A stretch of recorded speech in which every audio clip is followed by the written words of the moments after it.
gentle breeze, a lullaby, and the rustling of the trees, with the dancing of the bees. Love is all around us, so let's protect what he gave us, and see the stars in the night, and their beaming glow so bright, and the moon that guides us all when we take an evening stroll. As we lie in bed tonight, I pray that all will be alright. Soon the birds will start to sing, hope and joyfulness they bring. Ooh, love is all around us, so let's protect what he gave us.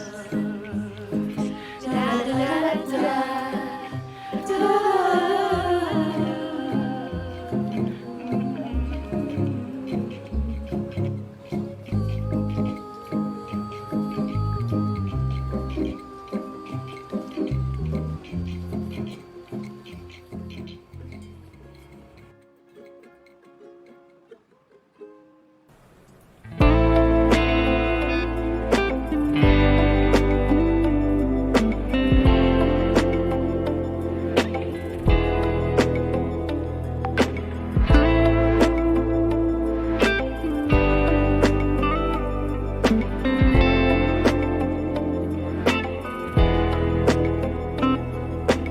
Children cry out, why did you not act, see the facts when there was still time? To end our addiction, fossil fuel addiction, dependence on future existence, inventions. Activate, advocate, organize, stand up and join the resistance. There will be a reckoning. Mother Earth is threatening us. There's no other choice. Hear our children's voice. Fire, fire, Earth's on fire. Fire, fire, Earth's on fire. Truth is in the science. No more political defiance. Fire, fire, Earth's on fire. Fire, fire, Earth's on fire. Truth is in the science. No more political defiance.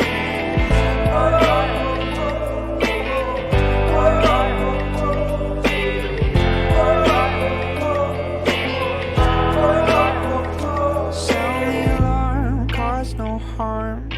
Storms and rising seas, drought, famines, floods could bring us to our knees. Warning, warning, sound the alarm, take action for humanity. Stop this insanity, get clarity.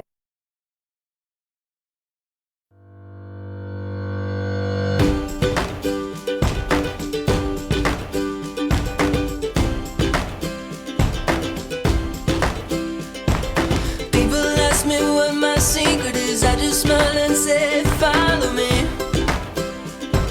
I'm sitting on top of the world, on top of the world. Life's too short not to really live. I got a big heart, I can let you in. I'm sitting on top of the world, on top of the world. On top of the world. I'm sitting on top of the world, on top of the world. On top of the world. People ask me what my secret is, I just smile and say, live for today. I'm sitting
There's excitement in the chase, this I know.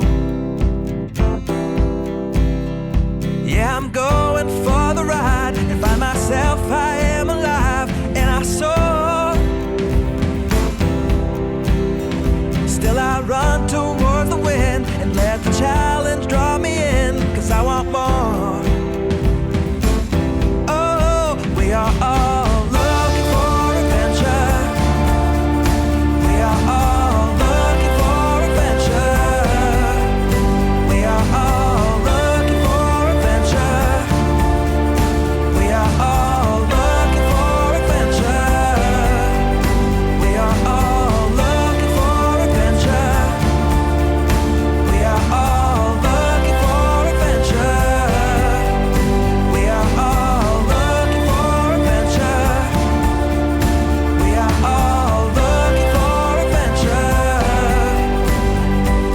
Oh, wake up heart and wake up mind and see the world is yours to find. And oh, with every passing day there's more calling you out to explore. Get up and go. There is joy found in the race, and I feel it in the place where I'm free. And I simply can't deny it, that I feel adventure calling out to me. Yeah, we are all looking for adventure. We are all looking for adventure. We are all looking for adventure. We are all looking for adventure.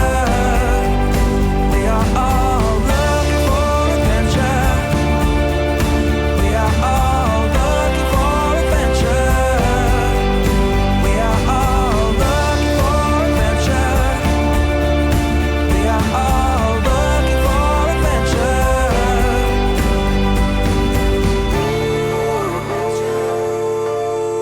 We are all looking for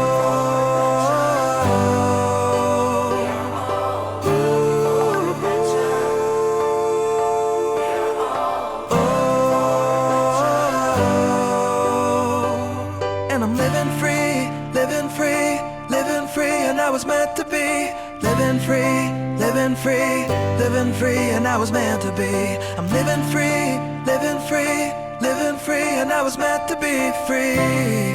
Meant to be free. Magandang hapon, Pinoy climate reality leaders and environment advocates. This is Klimatotohanan 30th episode entitled Marching on Two Wheels, Bicycle as a Vehicle for Activism. Ako si Marisol Divina Gracia Tuso, the Mindanao Coordinator of the Climate Reality Project Philippines. At kasama ko ngayon si Paula Bernasor, ang ating Visayas Coordinator of TCRP, to co-host with me tonight. Hello, Paula.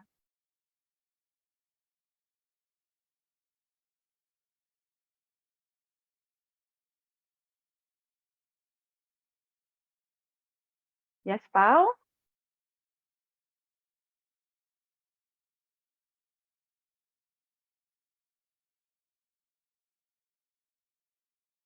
Hello, Pau. Nandito ka na. So, we're ready Ay, to... sorry. Pasensya. These are mga problems ng technical glitches. Hello, Pau. Back to you. Hi, Marisol. I'm sorry for getting disconnected. And of course, hello sa mga kasama nating advocates ngayon. It's really a pleasure na makasama kayo as we celebrate World Bicycle Day. Alam mo, Marisol, before the pandemic, people actually figured biking as their recreational activity. But with the pandemic, biking was reimagined and now more associated with mobility. People are afraid of the risk of COVID-19, kaya maraming umiiwas sa public transportation. A growing number of people have been opting for one of the most basic modes of transportation, resulting in a so-called bike boom. Tama ka dyan, Paula. In fact, according to a study, 88% of Filipinos are dependent on public transport and active transport like walking and biking. And I agree with you, Paula, na mas dumami talaga ang ating bikers pagpasok ng pandemic. A citizen-led bike and pedestrian count project, Metro Manila Counts recently estimated that 500,000 cyclists are now on the roads of the capital. And cycling being more than a trend is a simple, affordable, clean, and environmentally fit, sustainable means of transportation. The bicycle makes social services more accessible to the most vulnerable populations. Kaya naman for this episodes, we invited individuals and organizations to highlight cycling as a vehicle for social and environmental activism. At bago tayo magpatuloy, ito muna ang ilang reminders from the branch. To our viewers on Facebook, we are giving away certificates of participation. Just comment your name and where you're watching from, and don't forget to answer the feedback form, which we will be sending in the comment section after this episode. Stay with us until the end of the stream to know the details of our Klimatotohanan question of the week and get a chance to win special prizes from us. Lastly, paalala lang din po that you can send us questions through the Facebook comment section. You can comment them down at any time of the show at i-entertain natin yan sa ating open forum. Salamat, Marisol. And before we proceed to the discussions, mag-shoutout muna tayo sa ating mga Facebook viewers. We have Climate Reality Leader, si Jason Villesa watching from Muntinlupa City. Minami Iwayama watching from Makati City. Christian B. Manaloto watching from Angeles City. Charles Samihon watching from Calape, Bohol. Mayong hapon. Ivan A. Carion watching from Nueva Ecija. Maraming salamat sa inyo for tuning in today, and you can invite more of your friends to join us in our discussion. I think, Paula, ready na ang lahat. Before anything else, let us shortly hear their thoughts on this question. Para saan at kanino ka pumapadyak? Let us start with Sir Julio Anton Nemenzo, who is an energy researcher with Sir Julio. He is an energy researcher for the Asian People's Movement on Debt and Development. He took BS Economics in UPG with a semester taking up economics in the University of Kyoto, Japan, and graduated as cum laude.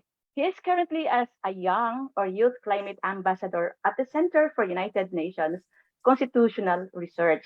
Hi, Anton, please join us here to greet our viewers and briefly answer the question, para saan at kanino ka pumapadyak? Hello everyone. Narinig ba ako? Yes, loud and Anton, clear. loud and Alright. clear. Okay, salamat sa napaka-hirap na tanong na yan. Siguro most likely, papadyak ako, medyo cliche, pero sa kalikasan. At saka para sa posibilidad na magkaroon tayo ng fossil-free future. Kasi nga, sa amin, yung aming work namin sa APMDD, inaasahan namin na magkaroon ng 100% renewable energy at saka ng merong just transition ang ating mga energy systems mula sa fossil fuels sa renewables. So every time na andun ako sa bike ko, sa mga kalsada, inaasahan ko na ito yung magsisilbing parang simula pa lang ng mas democratic at saka mas inclusive na transport system na pwedeng mapagpalawak sa ating mga goals na inaasahan. Salamat. Thank you, Anton. And indeed, sa bawat padyak is as a hope for a fossil-free future. So our next guest is an operations management professional leading nonprofit and social impact teams. He also organizes civil society movements like Move as One Coalition for promotion of active mobility and better public transit. Let us all welcome Giorgino Naval. Hello, Gino. Please join us here and share your thoughts on our opening question, para saan at kanino ka pumapadyak?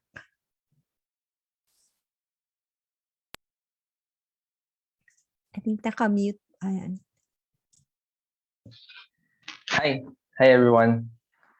So my answer to that question is pumapadyak ako to claim the space that was deprived from people who do not use cars, who cannot afford cars for the longest time. We've been deprived of the space that we deserve, and it is currently occupied by private vehicles. So pumapadyak ako to claim our space. Wow, very nice. Salamat, Gino. Moving on, we have Jessica Reyes.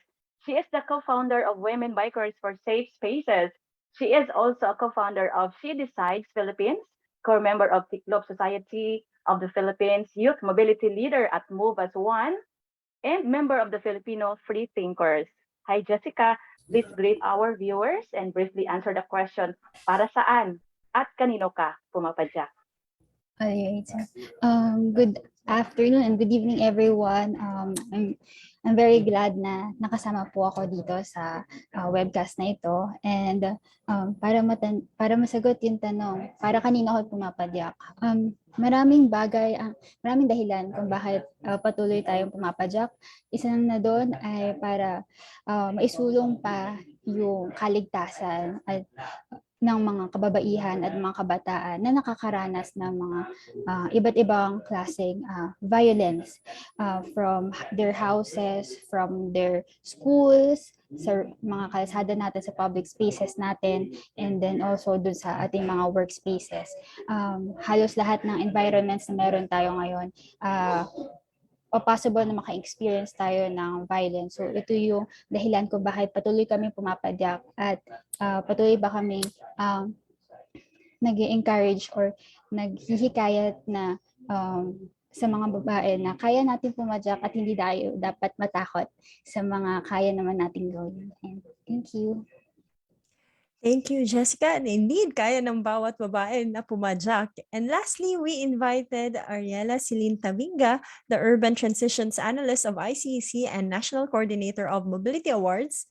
Celine holds a master's degree in Environmental Planning and Management from Miriam College. She is currently helping develop and support ICSC's gender work and low carbon resilience agenda. Welcome, Celine, and please join us here and give your thoughts on our question, para saan at kanino ka pumapadyak? Thanks, Paula. Magandang hapon or magandang gabi sa ating lahat. I think na-encapsulate na ng three speakers before me kung para kanino pumapadyak, and I agree and I relate to all of them. But just to summarize, I guess, ako ay pumapadyak para sa kalikasan, para to take back our streets, and also in solidarity of our kababaihan. Maraming salamat. Okay, thanks, Celine. So we've heard our guests speak their initial thoughts on cycling, and we will hear more from them in a bit. So our viewers on Facebook, you can still invite and tag your friends now. And if you have questions as we move through, feel free to send them on our comment section so we can ask them to our speakers later. Now, this is the time na makakausap natin ang ating mga guests to talk about their own cycling advocacy. Let us have Julio Anton Nemenzo, who will introduce us to the works of Asian People's Movement on Debt and Development and his thoughts on cycling as a tool for climate justice activism. Hi, Anton. Please join us here and show how your organization has been using cycling as a form of protest and the ways how others can support your bike actions. Hello. Can you see my slide? Yes. All right. Salamat. So basically, just to give a background, Asian People's Movement on Debt and Development is a nationwide alliance of various NGOs, coalitions, networks, and movements aimed at amplifying collective campaigns across the region. So we're involved in a number of advocacy areas such as development, finance, and taxation. Pero ako, personally, I'm involved in environment and specifically on energy. Basically, yung aming goal ay makamtan yung ending of fossil fuels with a just transition towards 100% renewables towards the clean and democratic energy systems for people and sustainable and equitable economies. So basically what that means is just basically hindi lang namin gustong makamtan ng 100% renewable, pero dapat makuha natin to sa maayos na paraan at para hindi maapektuhan yung mga magagawa, yung mga normal na tao na talaga nakakamtan yung mga epekto ng mga energy systems na ito. Meron akong konting parang maliit na anecdote lang tungkol sa cycling. Tapos saan ko pwedeng sabihin kung paano namin nagagamit ng cycling bilang form of protest. Yung sa slide na ito, nakikita mo, yung Pedal for People and Planet, ito yung aming parang slogan sa Asian People's Movement on Debt and Development tungkol sa aming year-long campaigns on cycling. Tsaka ginagamit namin yung cycling na ito sa tatlong mga advokasya na pwede kong sabihin mamaya. But first of all, my journey with cycling has its ups and downs. I started cycling as an exchange student in Japan. Ito yung picture ng una kong bike sa Japan. And with this bike, I saw different temples, I saw different grocery shops and different buildings. I went everywhere with it. And I started to see the city through the eyes of a biker. And I started to, see more alleyways. I started to see how it all connects, kumbaga. Pero pagkabalik ko sa Pilipinas, parang nahirapan akong sustain yung journey ko as a cycler kasi nga mas mainit dito, mas walang infrastructures, at saka mas lubak-lubak yung mga daan, at saka parang walang concern yung mga drivers natin sa mga bikers. Pero after that, nung nagka-pandemic, nung nabuhay yung movement for biking, sakan ko nakita na, nga pala, pwede pala natin gamitin yung cycling as a means of protest. Kasi apart from its popularity, parang cycling is the perfect medium for these types of advocacy for energy and environment. Kasi it's a good metaphor, first of all, kasi it's been historically neglected by urban planners. And kasi for urban planners, they also see it as a last resort for commuters and only for leisure.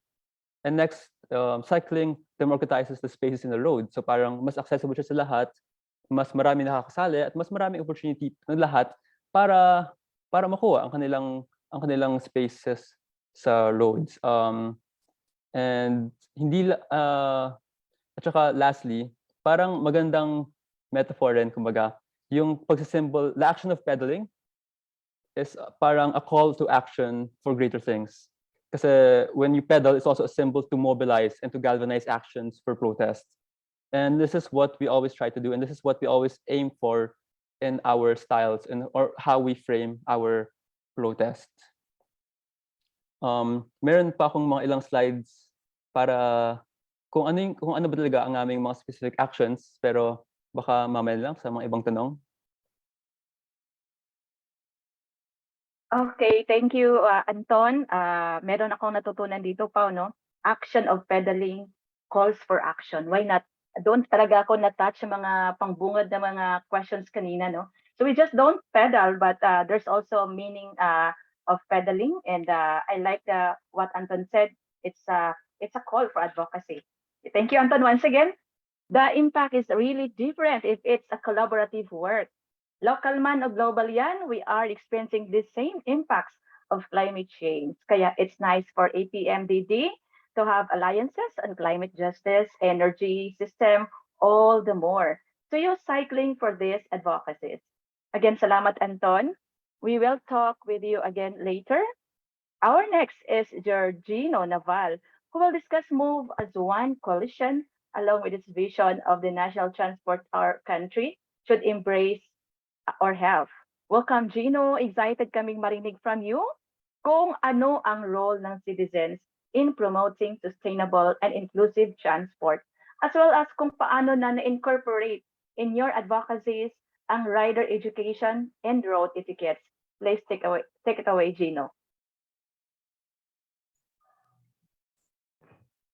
Hi. Yeah. Just a quick background.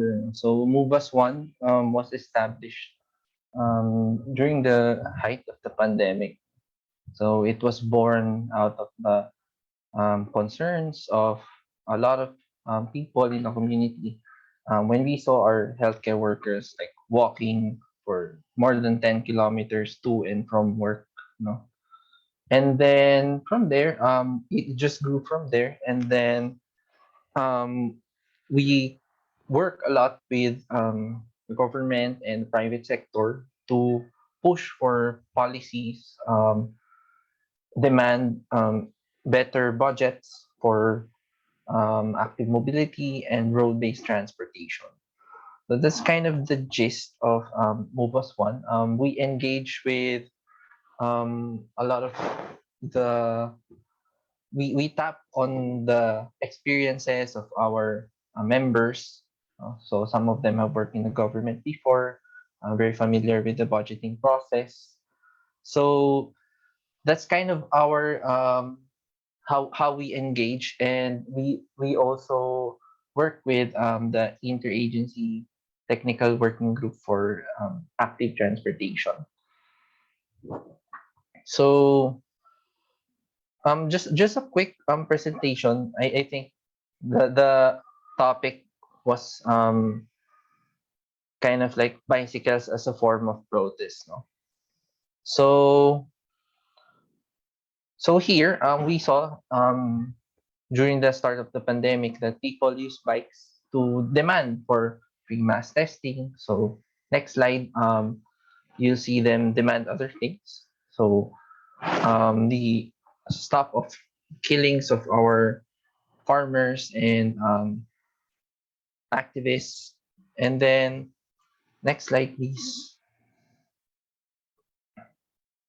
Here we also saw during the pandemic, kind of like what they call tactical urbanism that was initiated by, I think this is Bikers United Marshals. No? So Commonwealth before is a very notorious thoroughfare, and they established pop-up bike lanes using these water containers and these kind of a bollard and signages to ensure that the people who have no options, they have no public transit, they have no cars, so they could still get to work using their bikes. So next slide, please.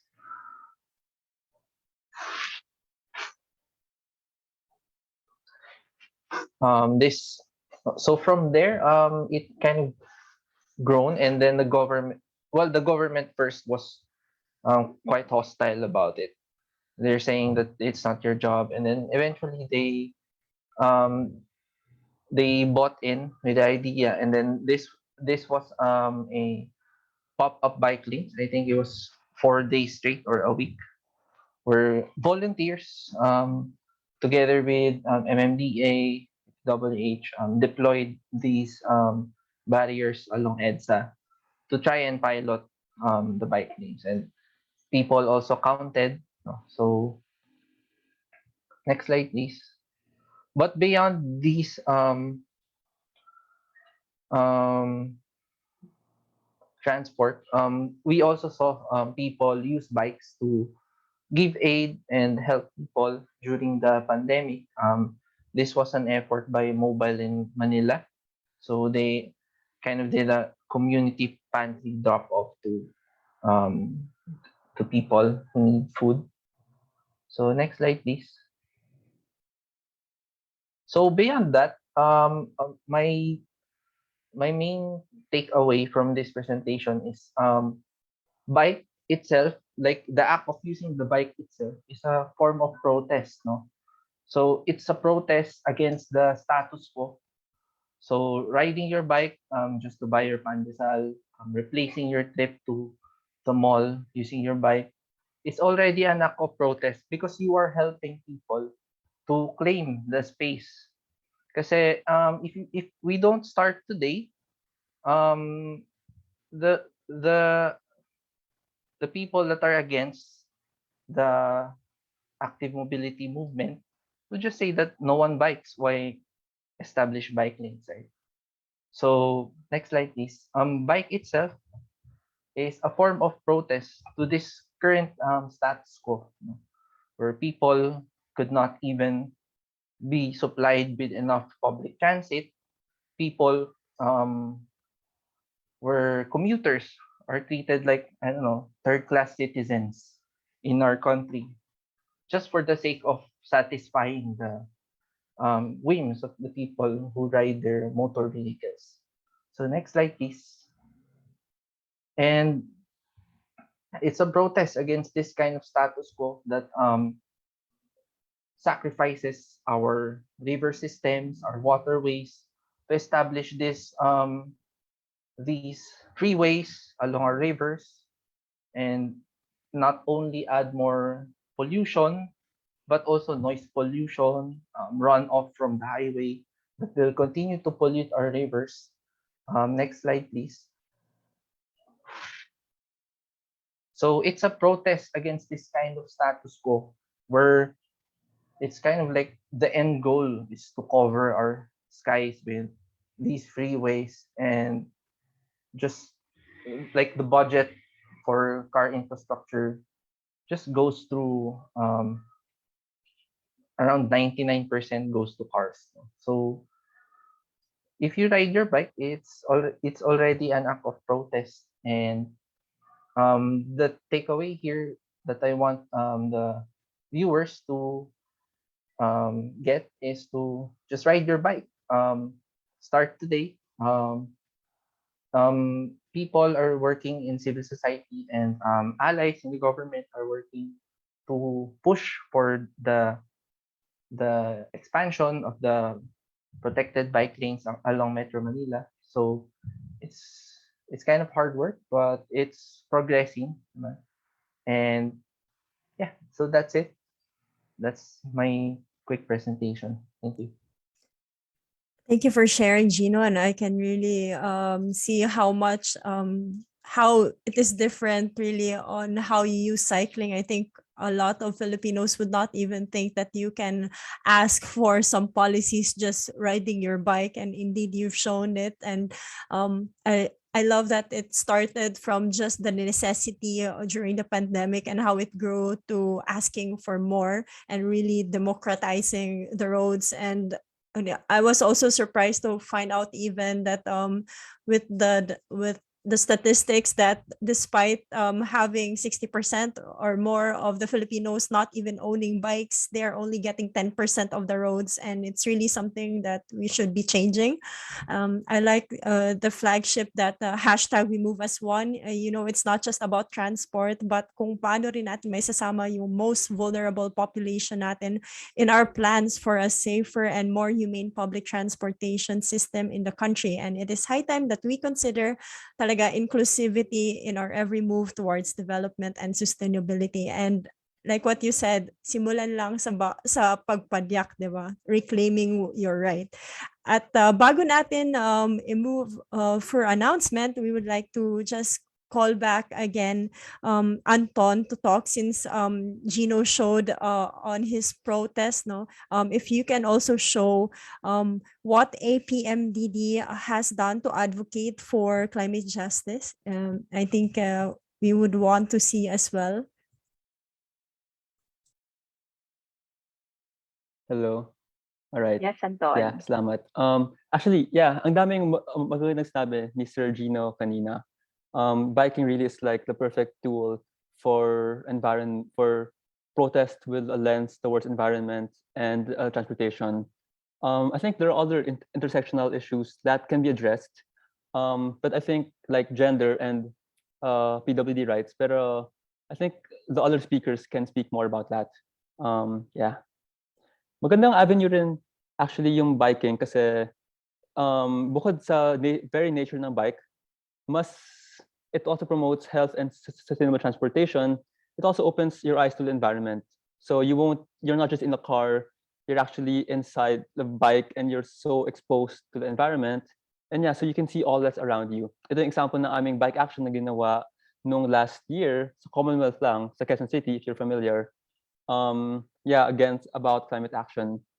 Tapos also, magandang symbol yung bike kasi it also symbolizes the pro-people advocacies that our actions have, kasi global yung appeal ng bike as a working class vehicle.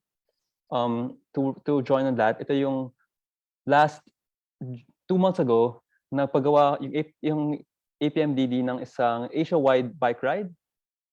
So ito yung iba't ibang mga bansa kung saan nag-participate yung aming partner organizations.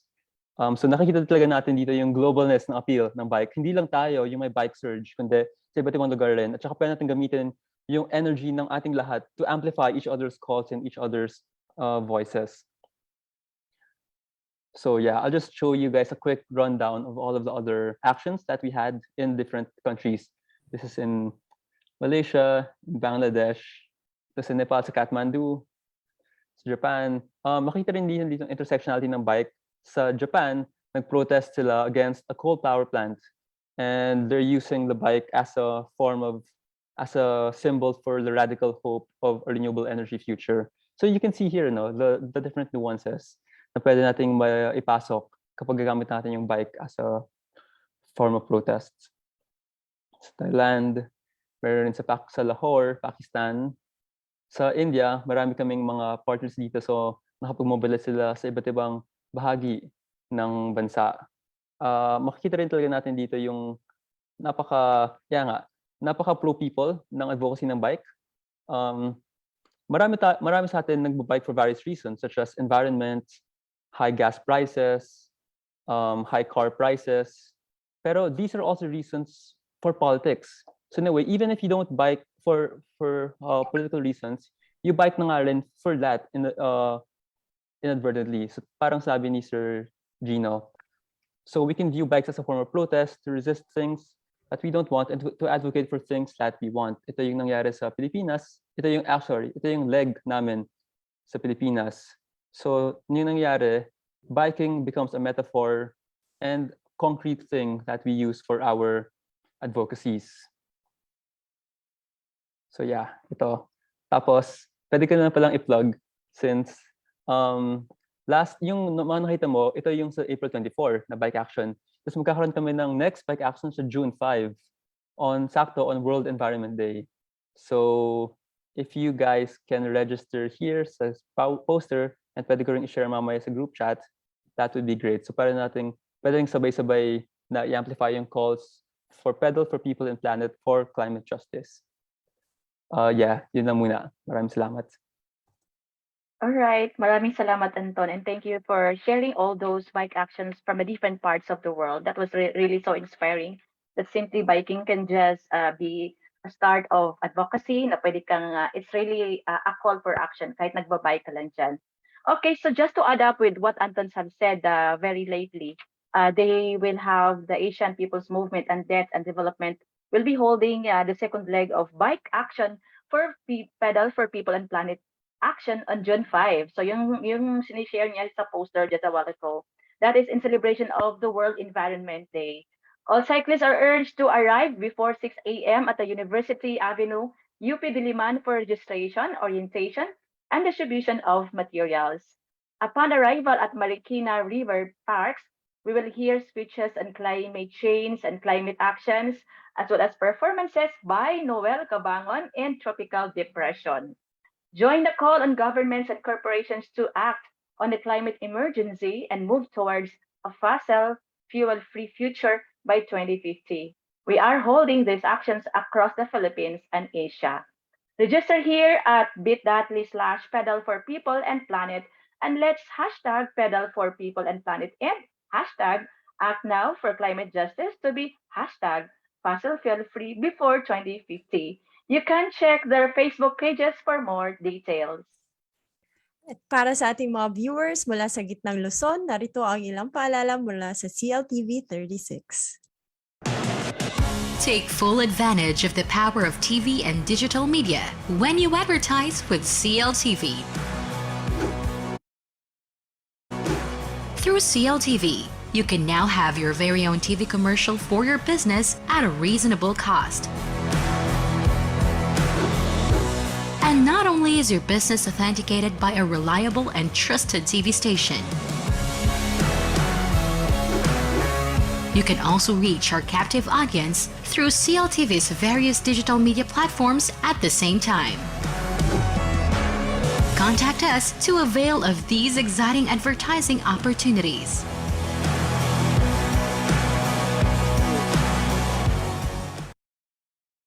Right, thanks for that. Let us now move on with another announcement.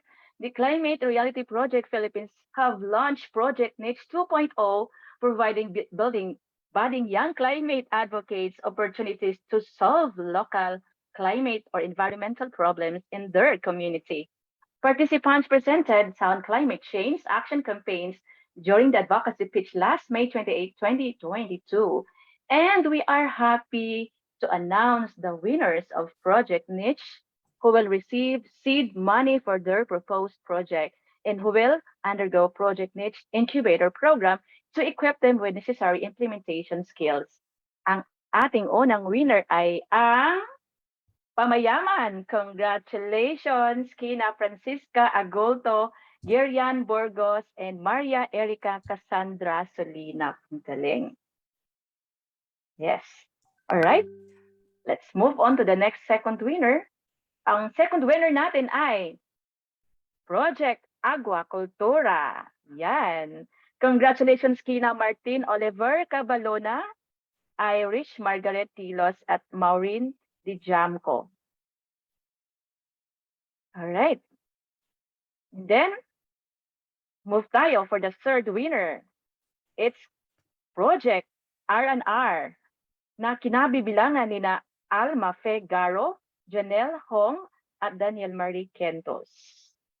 Congratulations! Of course, hindi pa huhuli. Ang ating fourth winning team is Poridrip. Congratulations kina Alessandro Lorenzo Abaya, Bernes Gonzalez, at Loch Micael Tolin. Yan. Okay. So, ready na ba? Ang ating fifth winner ay mula sa team na naman na nanalo sa ating project niche ay ang Panobliong Lunhaw. Congratulations, Jonathan Aguilar at Gwen Bayonon. Yan, congratulations. And of course, last but not the least, congratulations sa Ecos.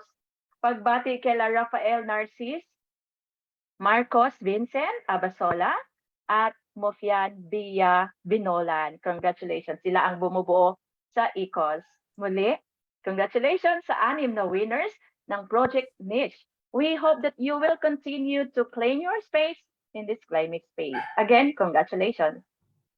And congratulations again to all our 6 winners of a Project Niche. Moving on to our discussion, we have Jessica Reyes to talk about women bikers for safe spaces and their bike actions to promote women empowerment. Hello, Jessica. The floor is now yours. All right, thank you so much for that introduction. Wait, so let me just share my screen. Nag-meet din na sa webinar ako. Maunin mo si Sophie.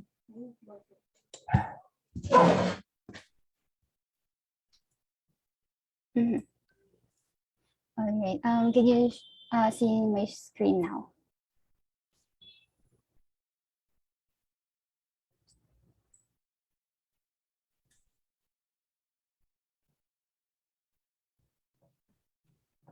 Okay, is my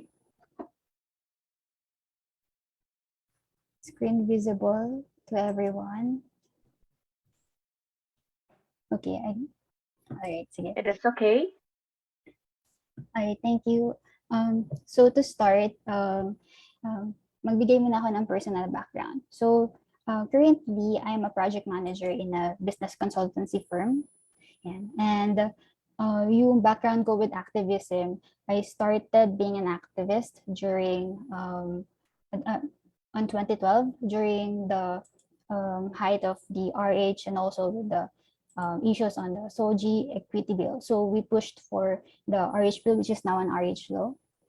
And until now, yung sa SOGI equity bill for our LGBTQIA plus community are still ongoing. So matagal na siya, pinaglalaban nating mga kababayan, pinaglalaban ng ating mga LGBT communities.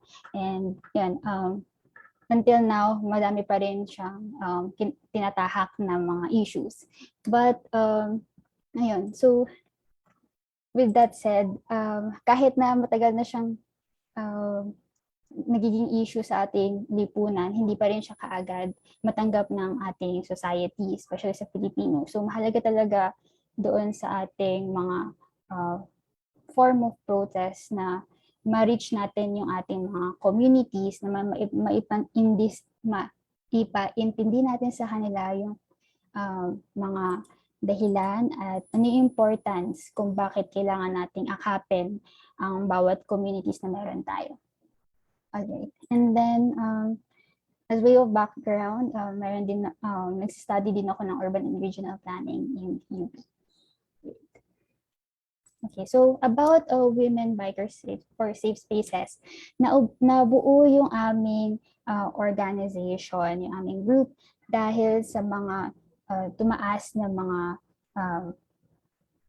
posts or comments na nakakabastos dun sa ating mga kababaihan. So as we all know, and nabanggit naman ito kanina nila Gina and Anton, na nagsimula yung biking community dito sa Pilipinas simula noong pandemya.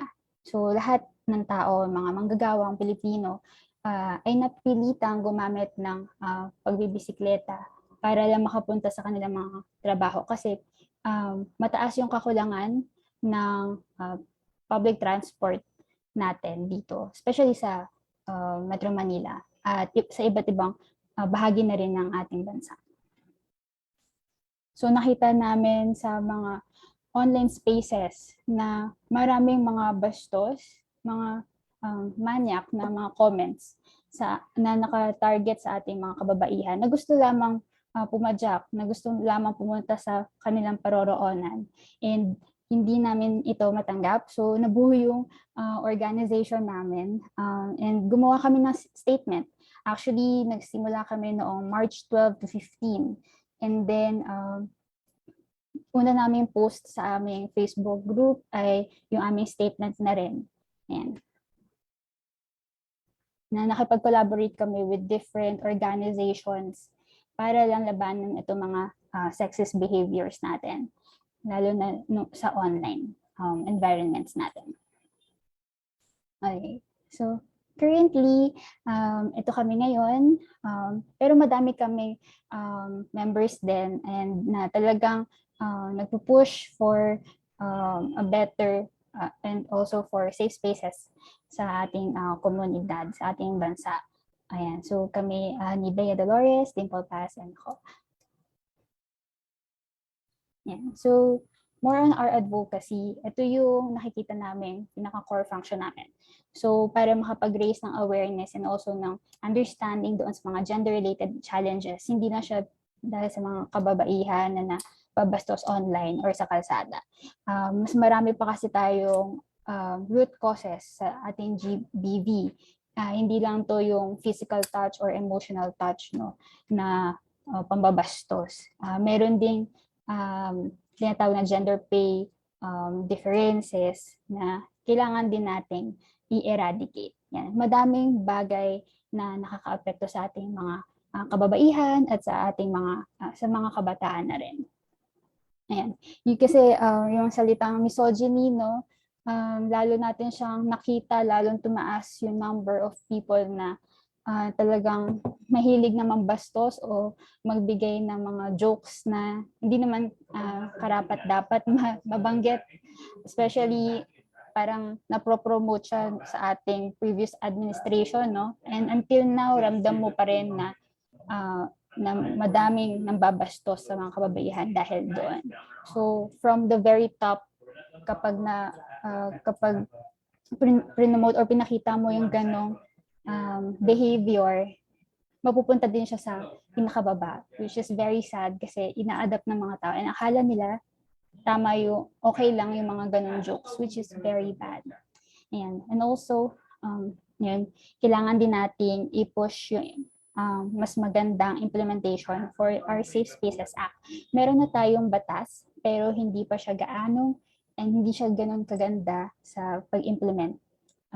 Para lang siyang skeleton. So, kailangan natin ng mas stronger tool for that. Yan. And also, mahalaga din na ma-celebrate natin and ma-promote yung mga kalakasan at mga kayang gawin ng ating mga kababaihan. And hindi natin sila dapat ilalagay sa isang box kung ano man yung iniisip nating roles ng kababaihan sa ating society.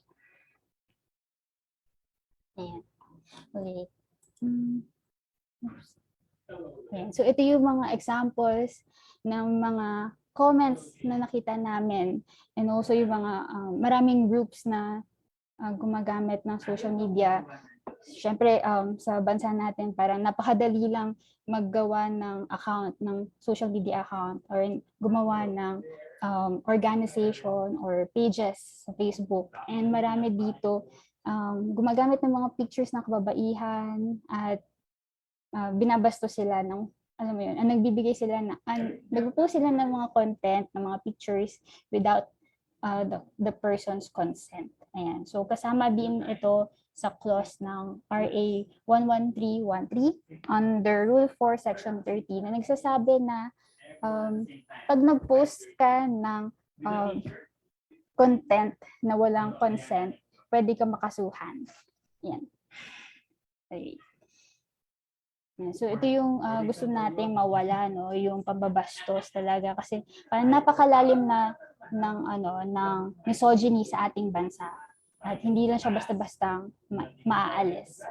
So kaya gumawa kami ng mga activities or patuloy pa rin kami nag-organize, nagmo-mobilize ng mga activities para malabanan itong gender-based violence. Yan. So una na dito yung ating webinar. Yan. So nakipag-partner kami sa ating CHR and kasama natin dito sina Attorney Twyla Rubin, sina Cham para mapagdiskusyonan bakit nga ba tayo nagkakaroon ng mga sexual abuse and kung paano siya lalabanan. And kasama na din natin dito yung ating mga panelists. Yan. Isa pa sa aming mga advocacies and also mga activities na sinalihan ay itong Ilog Pasiglahin.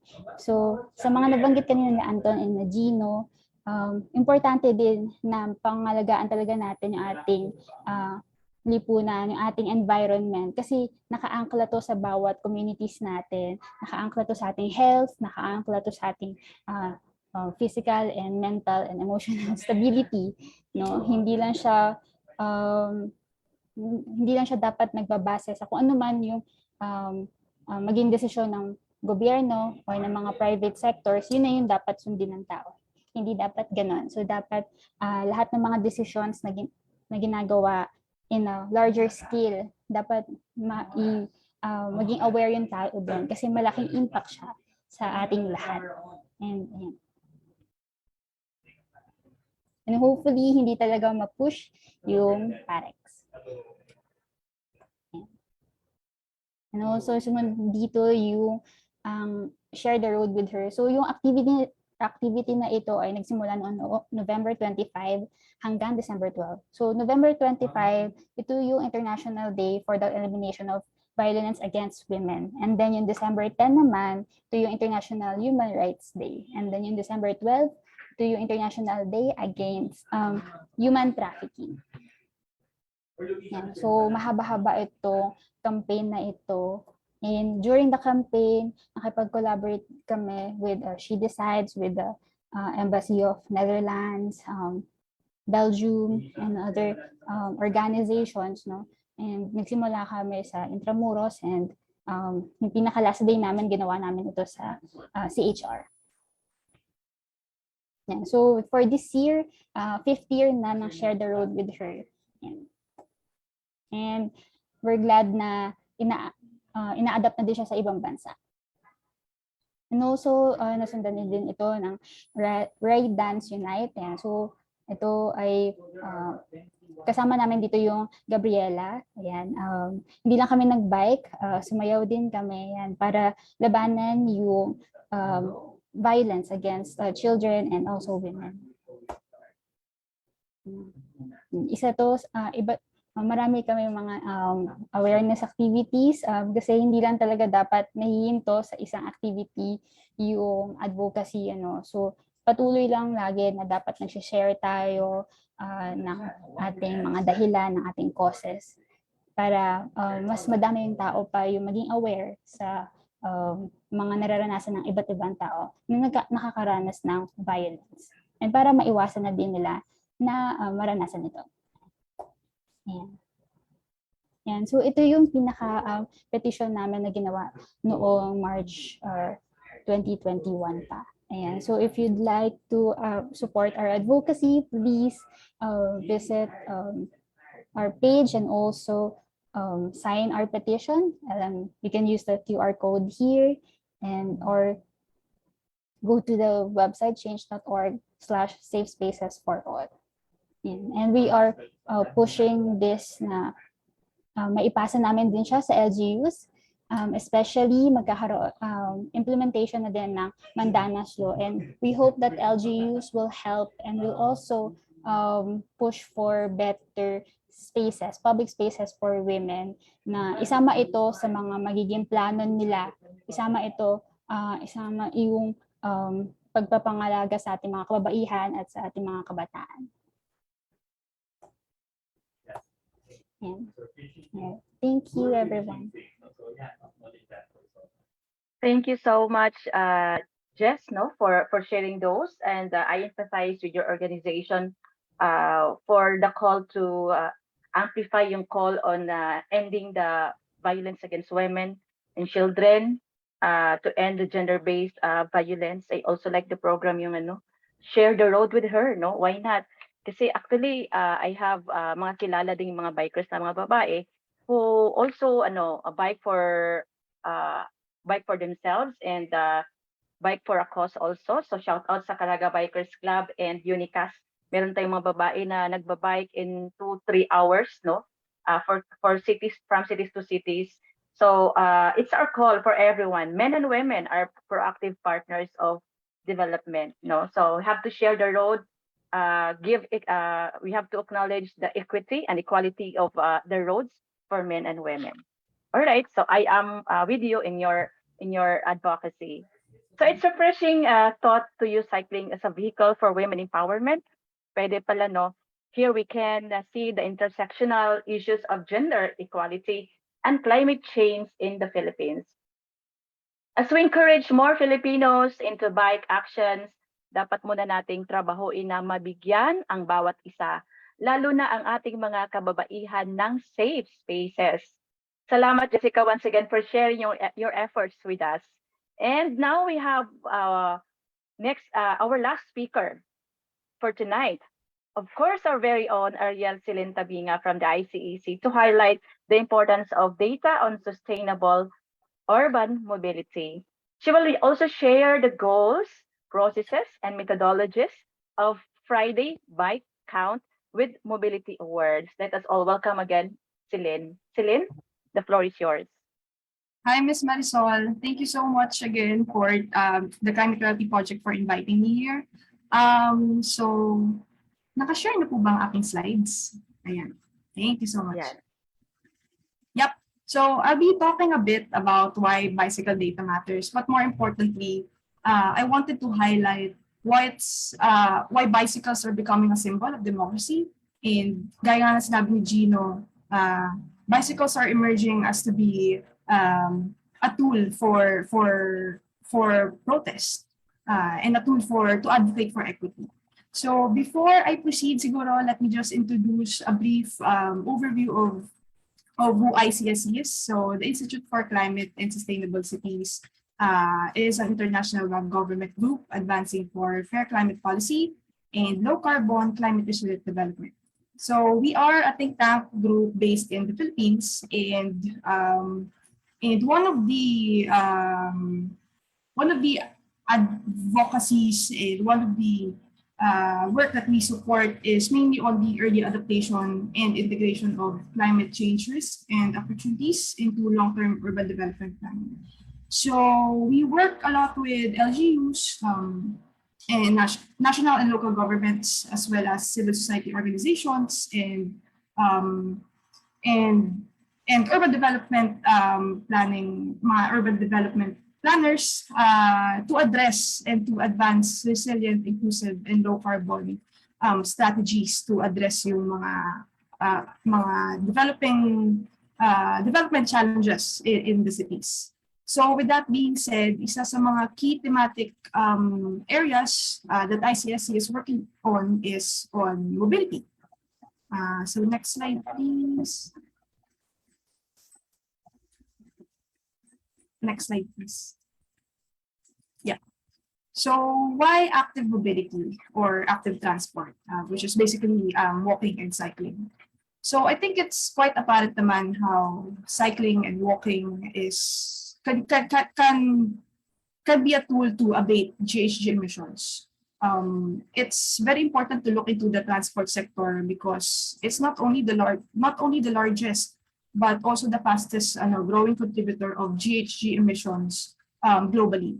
And in the local context, it's also the most energy-intensive sector in the Philippines due to the amount of oil and petroleum products that we are using, specifically in road transport. So, and apart from that, I want to focus talaga on why cycling is becoming a symbol for democracy. That's why I wanted to highlight what Ms. Marisol mentioned earlier, with the 88% of Filipino households in Metro Manila who do not own private cars, but instead, as we can see naman in our current situation, the priority of how our streets are designed mainly caters to private vehicle users. And so, apart from cycling being helping abate GHG emissions, which I think is actually co-benefit lang talaga yan. At the end of the day, what people really want is better development.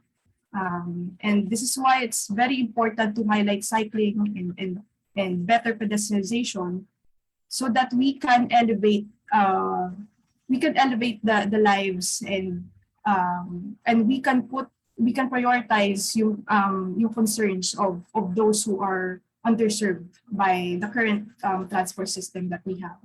So definitely there needs to be a shift in the most efficient modes. That's why there are a lot of efforts actually ever since the pandemic, there are a lot of efforts to enable active mobility because a lot of Filipinos have really seen the benefits in the benefits of cycling in terms of using it as a legitimate mode of transportation. So, but not only that, and more importantly, mobility is an issue it's a developmental issue, it's a democracy issue. As Gino mentioned earlier then, we have to claim our roads, we have to deprioritize private vehicle users because at the end of the day, we need to amplify the voices of the majority and to raise their concerns. So there's another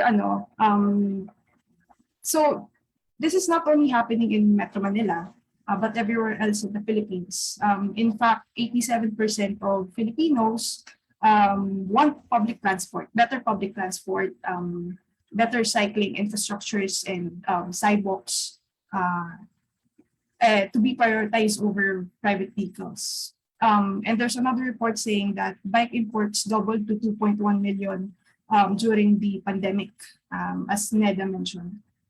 So we can see clearly na nagbabago na talaga yung perceptions of the Filipino people and most of them are seeing and are utilizing the benefits of cycling. So mobility is synonymous to freedom in a way because cycling is a form of freedom to move freely and easily, freedom from pollution, freedom from fossil fuels, and freedom from gender stereotypes. So it's very intersectional and it's very timely. And I think the main reason that cycling is becoming a vehicle for activism is because when you cycle, may human contact. It's in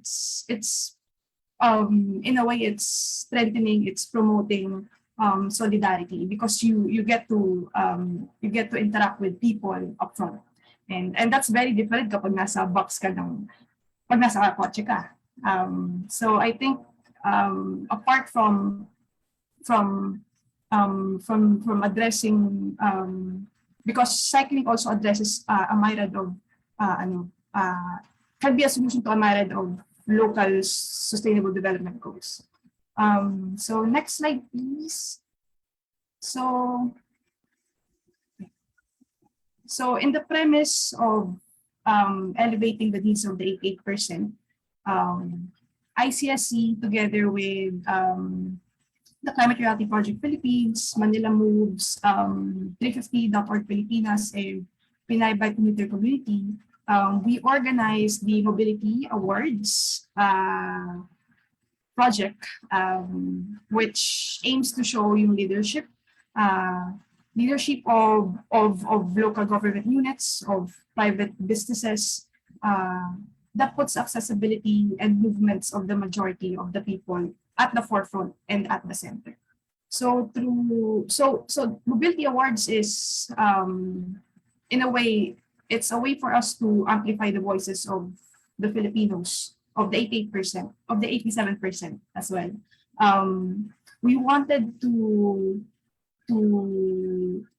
promote a culture of feedback, or a culture of data generation and collaboration among different stakeholders to encourage local governments as well as the public and businesses to invest in better pedestrian and cycling infrastructures, in cycling better systems that is more inclusive and more efficient.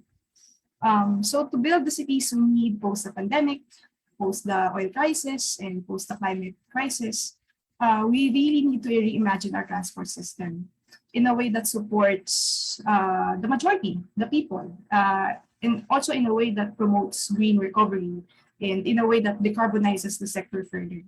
So this is the aim of the Mobility Awards, is really to show the champions, the leaders who are making strides in making the Philippines more bikeable friendly.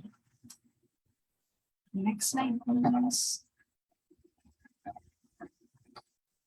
So, kalakip po dito sa Mobility Awards, one of the main, consequently, one of yung naging problems we had, and I think it's very apparent in now, there's a lack of data in terms of lack of information for cyclists and pedestrian data. So there are less focus, lesser focus on people on bicycles, people walking, and in a way it translates na hindi siya visible, hindi siya nasasama sa ating public funding evaluations, hindi siya nasasama sa mga core visions ng ating mga road transport authorities, sa policy analysis, and the way we measure mobility in the country. And definitely there needs to be a shift in that, and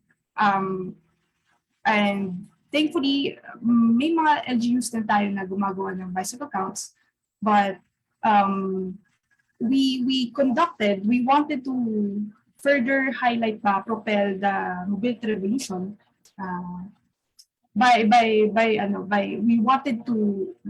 we wanted LGUs to institute more and to do more in investing for bicycle infrastructures.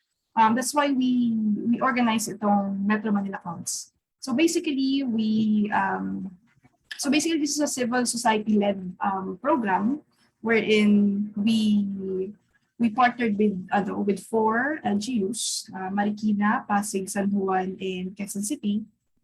And we counted along 32 locations, along with 168 volunteers, mga kapwa bicycle advocates, to count on June 8th. And the results of the count can be seen in the link that you are seeing now. So we counted over 38, almost 39,000 cyclists. We also counted 12,000 plus pedestrians and 1,600 plus PMD users. Basically, ito yung mga EKS users, mga e-kick scooters, mga gumagamit ng skateboards and such. There's the lack of consistent data on road use is really something we want to address, and that's why, next slide please. Sorry. These are just photos pala of the volunteers from last year. Yan yung mga volunteers namin along with a few LGU personnels. And the methodology pala for this count was adopted from the US National Bike and Pedestrian Documentation Program. So we did not reinvent the wheel. This is this standard count is being implemented in UK and in Australia as well. So we adopted the methodology from US and we tried to localize it napasok sa ating local context. So basically, we used a manual count form. Basically, the volunteers would just record using paper and pencil to count kung ilan yung dumadaan na cyclist. And we aim to answer whether ilan yung mga nagbabike to work, ilan yung nagko-cross in city borders, ilan yung gumagamit ng bike lanes, ilan yung women, ilan yung men, ilan yung gumagamit ng helmets at hindi gumagamit, and kailan yung busiest are and which routes are the riders using and what behavior is very apparent in those locations. So next slide, please. So the aim really of the bike count is to, of course, we want to share yung adapted tools and methodologies to other LGUs as well who would be interested, and because the goal really is for LGUs to institutionalize yung ganitong klaseng data collection for bicycling and even pedestrians. And of course, we wanted to engage talaga and to further mobilize yung community, the cycling community, the advocates who want to do something to elevate itong advocacy natin on better bike infrastructure. So it's really more of movement building and to highlight talaga the jarring lack of data on cyclists and pedestrians. And of course, we will be providing analysis on the data through a report paper so that this information would inform local transport planning and monitoring road infrastructure, and just to see other potential opportunities that the city can optimize through these data. So of course, the data is free for the public. You can access the data through ICSC's website. And next slide, please. And we are very happy to let you know now we are planning to do the count again. And this time, hindi na siya in Metro Manila. We are actually waiting pa for other cities outside of Metro to confirm. But so far, ito po yung lineup of schedules na we will be having the bike count. So it would be during the month of June, since it's World Environment Month, and also coinciding then with June 3 being World Bicycle Day. So we have, if you're in Iloilo, you can count during June 3, 10, 17, and 24. And if you're in Cebu, you can count on June 24 and 25. And if you're in Pasig, Marikina, Salduan, or Quezon City, we are planning to do the count on June 28. So next slide, please. So again, since this is a citizen-led project, we are relying mostly on volunteers to do the count. So if you want to join the count, you can register below just using the link bit.ly/bikecountforum. Makikita nyo na po dyan kung saan yung count locations na pwede nyo salihan. And I would say na it's a very fun experience kasi you get to meet other cyclists, kapwa cyclist advocates in your city or in other cities as well. And the feedback from our volunteers from last year is really nag-enjoy sila kahit na medyo maulan. And hopefully on June 28, we have better weather. So for more updates and information, please like our Facebook page at Mobility Awards PH. So that ends my presentation. I hope the people watching could be enticed to join the bike count on June 20. Salamat. And salamat, Celine. And indeed, we really need the data to not just have like a guessing game and to really know if our arguments are correct. And that's why importante talaga na data-driven ang ating campaigns. This will enable stakeholders, including city planners, to put figures on the number of road users and at the same time provide us with indicative information about the most routes used in the city.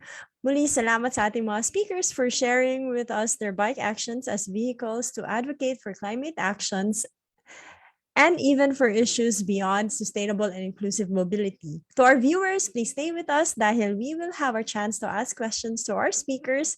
Kaya naman, just type in your questions in the comment section and we will raise them later during the open forum. In the meantime, let us hear more announcement from the Climate Reality Philippines. We are calling all climate advocates, writers, and poets. When is now a global creative collaboration for urgent climate action, organized by the Agam Agenda Climate Vulnerable Forum and Institute for Climate and Sustainable Cities. When is now is an open, evolving call for creative expression and collaboration to demand for urgent climate action.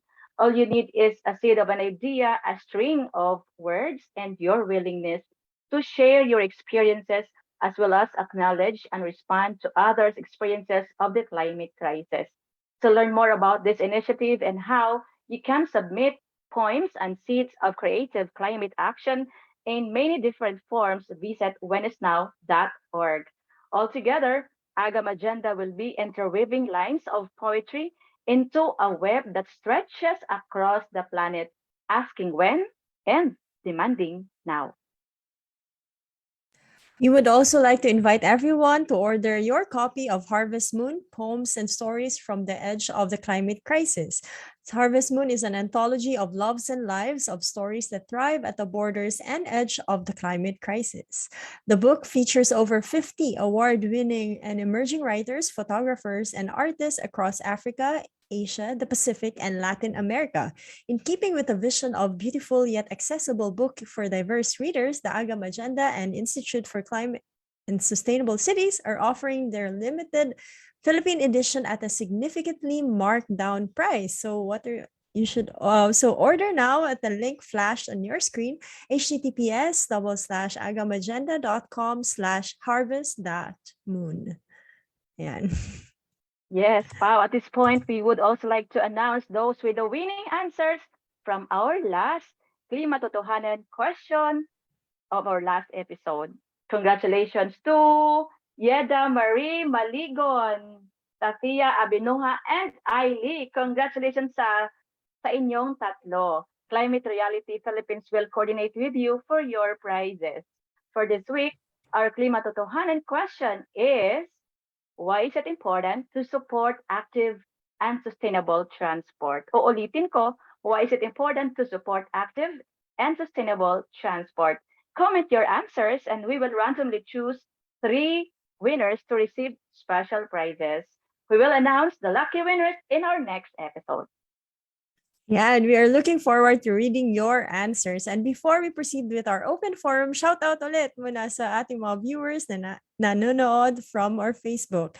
Shayna Nova Maika Tuso watching from Butuan City. Jessel Duque watching from Manila. Theodore J. Agaton Molina sending loves from Navarcan, Ilocos Sur. Lucille Amersin watching from Mandaue City. Mayang hapon or mayang gabi na day. Kat Tatlonghari watching from Quezon City and Maria Isabel Oca watching from Dapitan City. Thank you for staying with us. If you have questions to our speakers, just keep sending them on our comment section. Okay, thank you so much. Kilala ko to si Isabel saka si Shayna. And everyone, maraming salamat. Shout out sa taga Mindanao. At ipagpatuloy natin pa ang usapan with our speakers. Let us again invite them to our open forum. For our speakers, Paula and I will read the questions from the comment section. If it's not directed to a specific speaker, the floor is open to anyone who would like to answer from our guests. Now let's take the first question. Ang una nating question is for Celine. Celine, what are the specific initiatives or interventions that make a municipality or city bike friendly? Or do you have a criteria in choosing one for the mobility awards? Thanks, Marisol. For the mobility awards, we follow a criteria, what we call the 5 Is. It stands for infrastructure, integration, implementation, inclusivity, and implementation. So this basically checks the boxes if whether the city or the business has bike-friendly facilities. For example, do they have bike racks available in their premise, in their area, or do they have? Does the city have adequate bike lanes, protected and safe and efficient bike lanes? And also we measure the level of bicycle friendliness of a city or a business through the programs that they have. So, for example, do they have educational programs for their constituents? Do they have bike clinics, for example? Do they have carless Sundays, for example? And other programs that can promote cycling within their constituents, within their customers. And another very important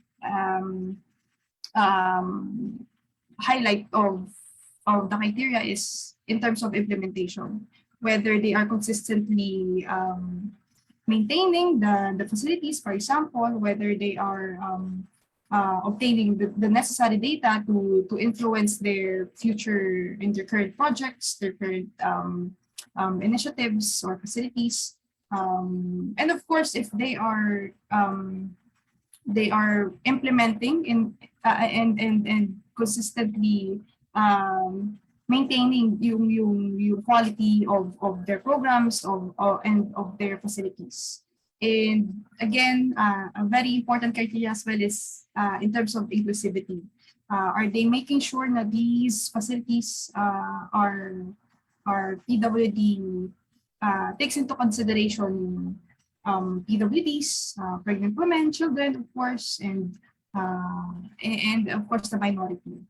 So we want as much as possible na maging inclusive din, na hindi lang siya for the typical cyclist we want to make sure na it's very inclusive, inclusively designed to yeah. Okay, thanks, Celine. Okay, Pao, you can take the next. Yeah, and for the next one, maybe Jessica also wants to answer this. Do we have existing national policies or interventions that make cycling inclusive for women? And if there are, can you cite some of them?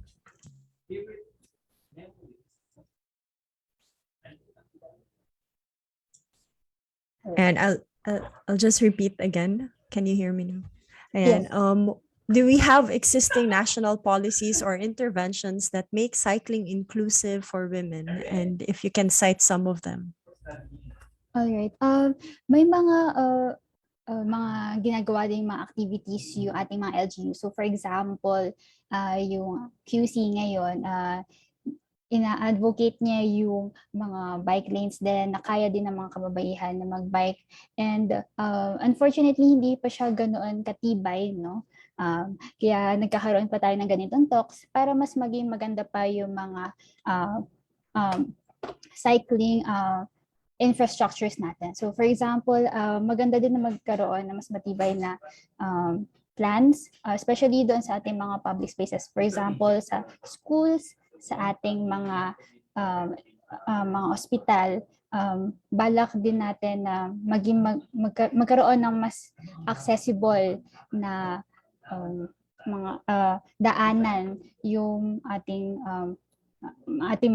yung ating bansa, no? Kasi sa ibang bansa kaya ng mga kababaihan na i-bike yung sarili nila papuntang ospital para manganak. So hopefully maging ganun din sa atin, no, na kaya nating gamitin yung kalsada natin kahit nakabike tayo, kahit naglalakad tayo or naka-EKS tayo, no. So maganda yung mga initiatives na binanggit din nila Celine para mas mag-guide natin yung LGUs natin na sa mga projects na makakatulong talaga sa ating mga kababayan. And hopefully, mas dumami pa sila, mas dumami pa yung mga LGUs, no, na very active sa pag-promote, hindi na sa pag-promote, no, and doon din sa pag-implement ng safe spaces, and also doon sa mga pagpapaayos or pagpapatuloy na paggawa ng mga cycling infrastructures. And hindi lang kasi siya natatapos sa bike parking, no? Hindi lang siya na-measure doon, kundi doon sa pag-use, kung gaano siya kaganda or gaano siya ka-usable, no? Nakikita natin yung quality, hindi lang siya basta ilagay lang dyan. Hindi na yun yun. Kung magagamit siya ng maayos ng ating mga kababaihan, ng ating mga kabataan, masasabi natin na may maayos na tayong infrastructures for our cycling communities and for na mas maganda yung ating mobility infrastructures. Thanks. All right, thanks, Jess. Would like to invite Gino to please answer the next question. All right, Gino, do we have existing policies that promotes or reinforces cycling as one of the sustainable transports? Perhaps you can share what Move as One coalition is doing in terms of active transport policy advocacy. I will repeat the question. Do we have existing policies that promotes or reinforces cycling as one of the sustainable transport? Perhaps you can share what Move as One coalition is doing in terms of active transport policy advocacy. Yeah, in terms of existing policies, no, I think back in late 2020, there was a joint administrative order by TOH, DOTR, DILG, DPWH. So they signed that to promote active transport. And after that, I think the following months, they established the interagency technical working group for active transport. So the government, national government convenes together with the ILG to also coordinate with LGU to push for active transportation infrastructure policies. So yeah, it's existing already, and I think most people are not aware. Even, for example, some department order in DPWH requires them to have bike lanes and pedestrian infrastructure on all new highways, bridges, and it's something most people are not aware. I think some in the DPWH are not aware, and we just have to demand for it, because the policies exist. It's just the execution that's, I don't know, poor.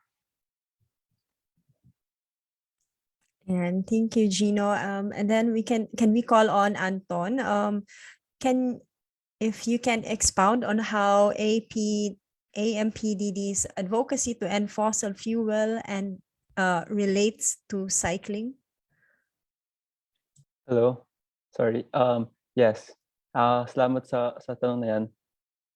I think primarily because of the nature of the bike itself, it's a good kumbaga frame for the media and for corporations to notice it. Also because in a way, cycling now captures the imagination, since it's all the rage now. So it's very easy to just put on a statement and just go on the road. And yeah, it's already seen as an act of protest, as what Gino and the others have said. To reiterate nga, yung sabi ko kanina, kahit sa Japan, ginamit nila yung biking as a form of protest against the coal plant in near Yokohama Prefecture.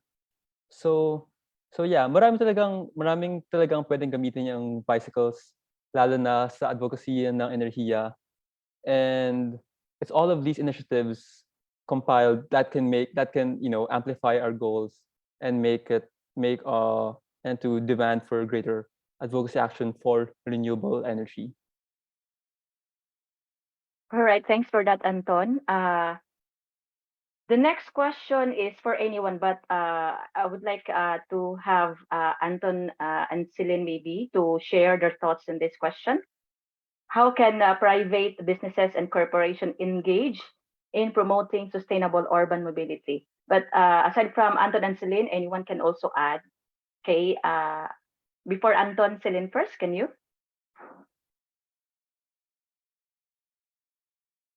Yeah, Celine, are you in? Yeah. Doon mauna na ba ako? Yeah. Did you get the question, or I need to repeat it? The question was, how can private establishments engage with local government units? Tama po ba? How can private businesses and corporations engage in promoting sustainable urban mobility? Yeah, I see.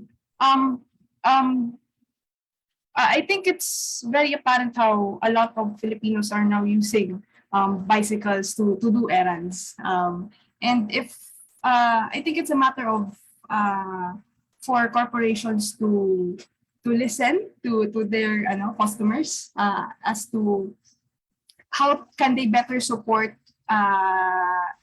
people who are cycling to go to their establishment. So I think they need to engage talaga the cycling community and to further provide facilities that could support yung for example employees nila or customers na nagbabike to get to work, for example, or to get to their destination, to that certain establishment. So I think it's a matter of really engaging and listening to the people that they serve. All right, thank you, Celine. And I really salute those mga business establishments, enterprises that really put on some facilities that are bike friendly para sa kanilang mga customers and their staff. So dito sa Mobility Awards, marami kami nakikita. So salute for all of you. Okay, Anton, can you also add? Yes, apart from that, we could also, apart from from greater infrastructure, dapat rin mas accessible ito sa lahat, for all kinds of bikers. Because even within the biking community, there are parang classes rin eh. And they're still stratified as much as we want it not to be. We can't, for now, it's still an apparent reality. So they should make steps in making sure that lahat, yung mga nagko-commute, yung mga nagbabike for leisure, yung mga talagang athletes, ay lahat ay accepted sa kanilang mga establishments.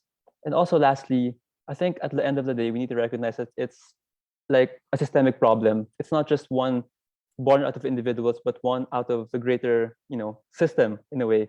So they can support us by supporting our advocacies and making sure that big corporations and most importantly, governments can do the right actions. Salamat.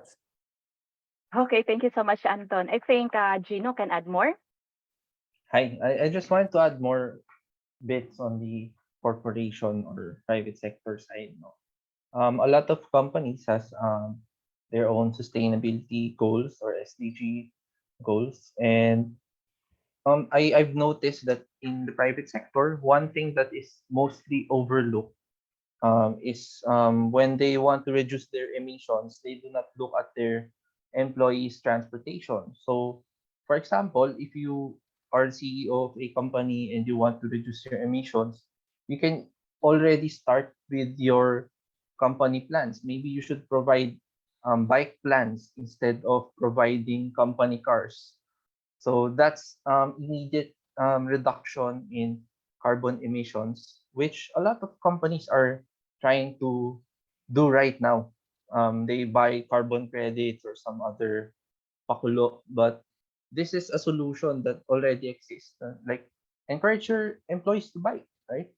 So make your establishments more bike friendly. So that's immediate reduction in carbon emissions. That's so interesting, Gino. No?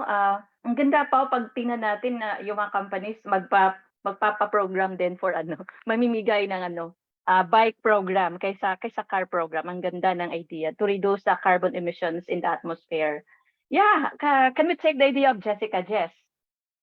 Alright, thank you. Very on point yung mga nabanggit nila, no? Talagang mataas yung need natin para magkaroon ng mas maayos na infrastructures para sa ating mga cyclists, para sa ating um, mga ating commuters, no? With regards to the private companies, ako, nasa isang building ako and our company is renting out the space. But this building is not allowing bikes, or we do not have proper bike parking. So gusto nila parang ikabit ko yung tawag dito, yung lock ko doon sa may poste ng parang poste ng tubig. Parang inappropriate siya, di ba? And it can pose to more dangerous risk, no?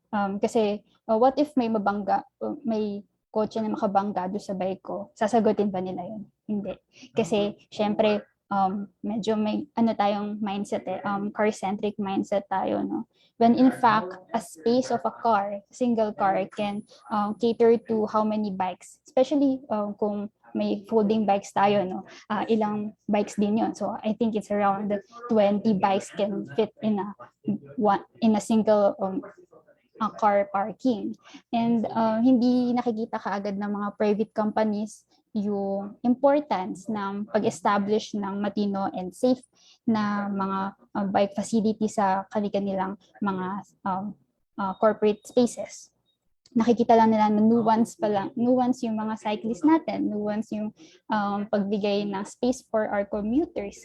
When in fact, all the people that are commuting, all of the people that are cycling contributes to their own progress in their own companies, di ba? So, malaking bagay na ma-empower natin yung ating mga employees through giving them proper spaces, especially for their bicycles and also for their EKS. Ayan, na mai-allow natin na magkaroon sila ng matinong espasyo para mailagay yung bikes nila inside. And ito talaga, gusto ko na yung ating mga hospital, public man yan or private, no? And also the hotels or many establishments like malls na bigyan natin ng importansya yung mga cyclists natin. Kasi most staff ng mga establishments na yon, tingin nila sa mga cyclists nasa mababang uri. Hindi naman siya about class hindi naman siya about your socio-economic class.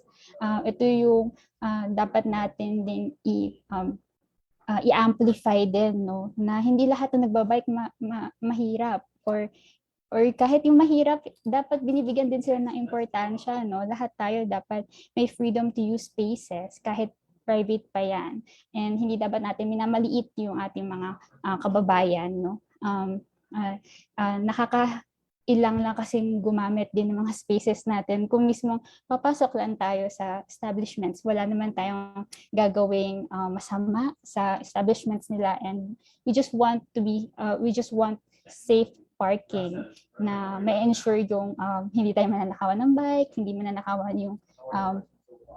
tayo mananakawan in a sense, di ba? So ayun lang, parang kahit maliit lang yung ginagamit nating space, very important na talagang ma-raise natin yung awareness na kahalagahan din ng ating mga cyclists and commuters, no? Kasi in this car-centric country, mas binibigyan natin ng kahalagahan yung may-ari ng kotse, no? When in fact, sila yung reason, most of them are yung reason ng road injuries and fatalities, no? Kaya nagkakaroon din tayo ng hindi siya celebration, pero paggunita doon sa mga namatay or mga na-injure using dahil sa mga road accident, hindi siya accident road incidents natin na nangyayari dito.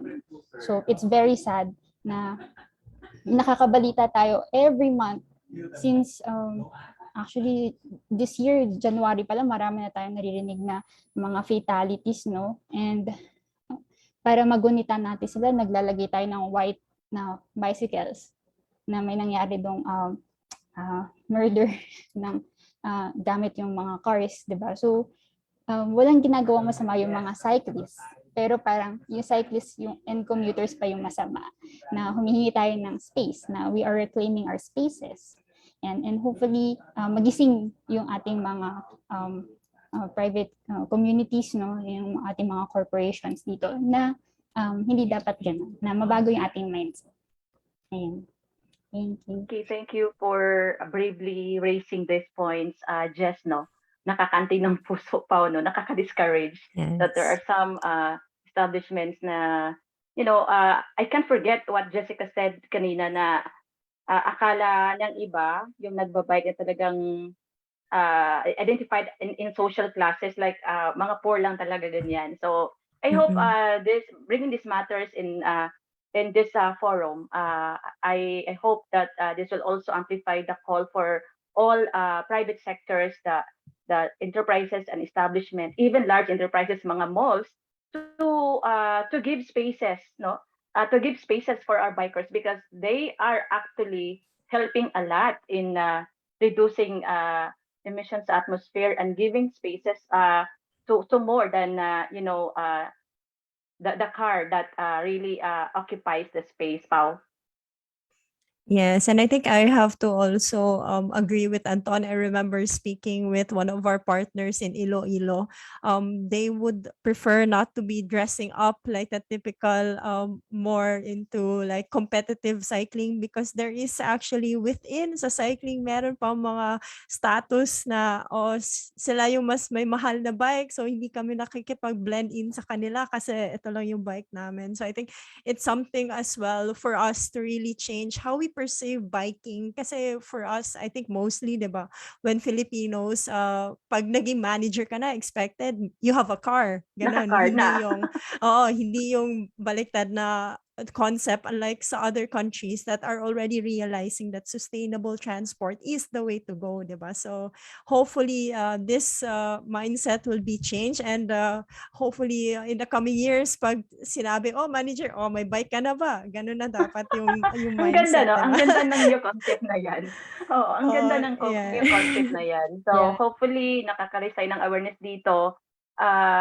Actually, Pao, no, and everyone here, for me personally, I really consider heroes itong ating mga ordinary citizens using bike na ginagawa nila for greener jobs.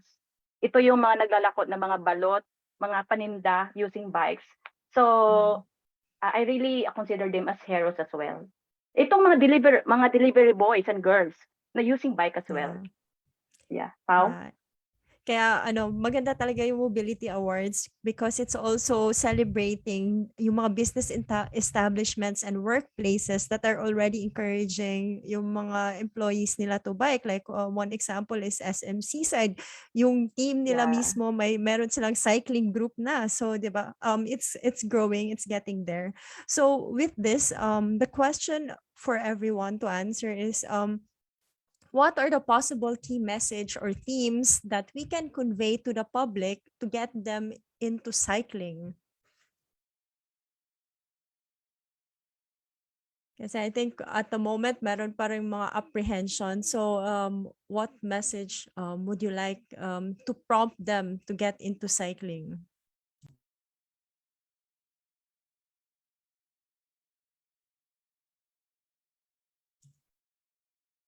Sige, ako muna. Ayan. Sige. So some of my raw thoughts, no. Kasi kapag bago ka, and then parang hinihikayat mo ibang tao na mag-bike sila, ang unang tanong nila, mababasa ako ng pawis. Hindi kadiri na ako pagkarating ko doon sa pupuntahan ko, di ba? Yun yung usual nilang binabanggit kasi nasa tropical na country, di ba? So, inisip nila na mas magandang mag-bike pag nasa ibang bansa ka kasi mas malamig. Or inisip nila na masyadong maulan dito sa atin and delikado na mag-bike. So, parang nadi-discourage sila doon, no? So, many of our women, no, nagba-bike na din.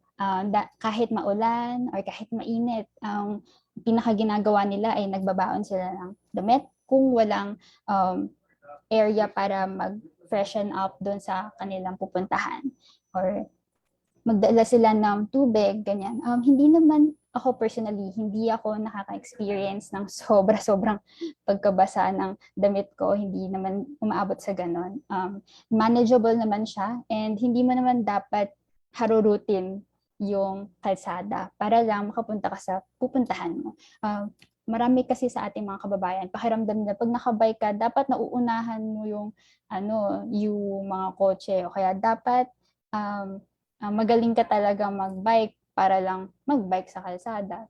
Hindi naman limiting yung pagbabike natin.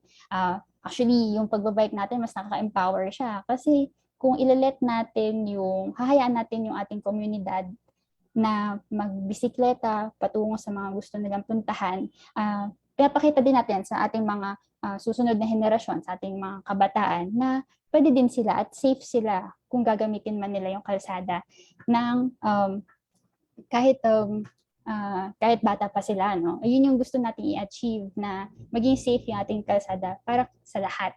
Hindi lang para sa kababaihan, para sa mga kalalakihan, kundi para din sa mga matatanda, sa mga PWD, sa ating mga kabataan. So, yun yung very important na ma-instill natin sa ating communities. Yun yung pinaka-goal natin. Kasi yung ibang tao na-encourage bumili ng kotse nila kasi nahihirapan sila sa public transportation, which is another, yun yung parang pinaka-root cause na pinanggagalingan natin, no, na hindi maganda yung ating sistema ngayon sa ating public transportation. So yun yung dapat natin baguhin na pag magbabike ka, isang yung protesta na sinasabi mo na hindi maganda yung ino-offer mo, hindi maganda yung ino-offer ng ating gobyerno ngayon para ma-cater yung needs ng mga mamamayan natin. Hindi siya sapat. Yun, isa siyang notion or isang protesta para makita ng ating gobyerno na may need for better infrastructures for our commuters, for our cyclists, for our PWDs. Yan. Kasi kung makikita mo yung mga kalsada dito, yung mga sidewalk dito, especially dun along EDSA, lalo na yung Ortigas, hindi siya madadaanan ng PWDs or na matatanda or buntis. Nagsisiksikan yung tao doon, parang kailangan mo pang gumilid para lang makadaan. Diba? Hindi dapat ganun yung ating public infrastructures. No? Kailangan natin ng mas malawak na sidewalk na hindi nilalagyan ng kotse, na hindi pinagpaparkingan ng kotse. Yung ating bike lanes ngayon, pinagpaparkingan ng kotse, dapat hindi ganon. So, kung magkakaroon kayo ng kotse, dapat alam nyo kung saan kayo magpapark, hindi yung gagamit kayo ng ibang spaces para lang ilagay doon yung kotse mo. Hindi porket may kotse ka, top tier ka, or dapat respetuhin ka. No? So, lahat tayo pantay-pantay, lahat tayo dapat nakikinabang sa ating mga kalsada na hindi tayo napapahamak. Ayun.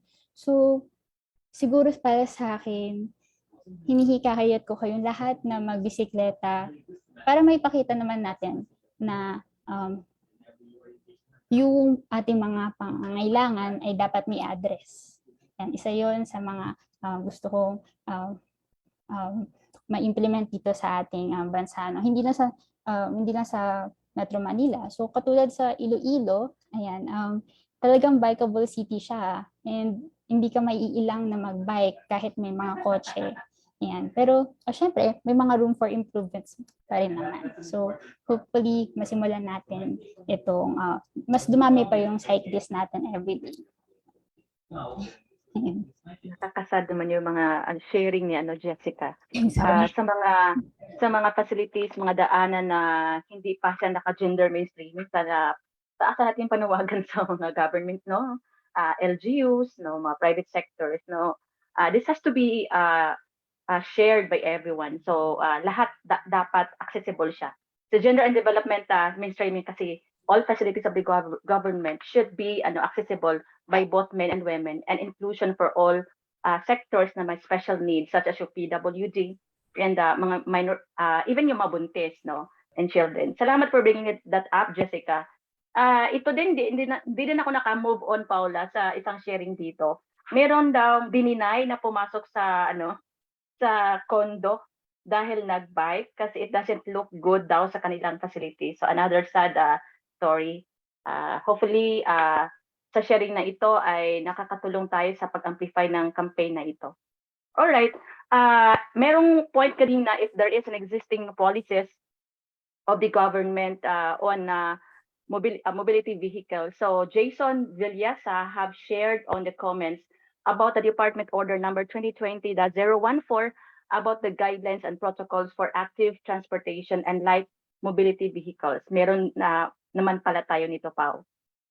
Yes. Another one And then from Elizabeth. Yeah, please, Pao, go ahead. Yan. From Elizabeth Tarima naman, it is important to reduce carbon footprints and emissions so we can help on the global warming. We should take part in taking care of nature. It is also to avoid traffic congestion, and biking will make us healthy since it is a form of exercise. Exactly, diba? We will be healthier at the same time, yung planet rin natin will be better. So, ayan. Meron Yes. from Charles Diaz. Go, Memsh. Yes, from Charles, it is important to support active and sustainable transport because increased support for this accomplishes the following. Ang ganda ng mga points niya. First is, utilizing active transport reduces greenhouse gas emission. Totoo talaga to. Second, increased investment in active transport induces demand for this type of transport, encouraging car users to bike and walk instead, thereby reducing traffic congestion. Yeah? And third, sabi niya, improved health for users of active transport. So ito rin shinare yung unang ang nag-share sa atin. Ayan. From Charles Samiho naman, not just important but valuably important because active and sustainable transportation has many good impacts, especially if we look at the side of our environment to have a cleaner and to provide massive benefits in our health. We all know that the smoke that comes out from the vehicles have a very big impact to destroy our environment. That's why all over the world, pollution is the major problem. By supporting sustainable transport, we can help preserve and protect our Mother Earth, so a more naturistic to our future generation. If we support sustainable transport like bikes, we can do more and have more spaces, especially in cities, and also to avoid traffic in the road. And indeed, diba, maraming mga cars nagba-violate ng Clean Air Act. So, ayan, with bikes, wala tayong problema dyan. Nakakasad yun, Pao. Anyway, back to the question. This is addressed to Jessica. Jess, do you have any tips for women who would like to start cycling? What are some misconceptions about women and cycling? All right. Thank you for the question. No, madami talaga mga kababaihan yung interested na mag-bike na din. Actually, dito sa workplace ko, nung nagba-bike to work ako, natutuwa sila na possible pala na mag-bike to work, no?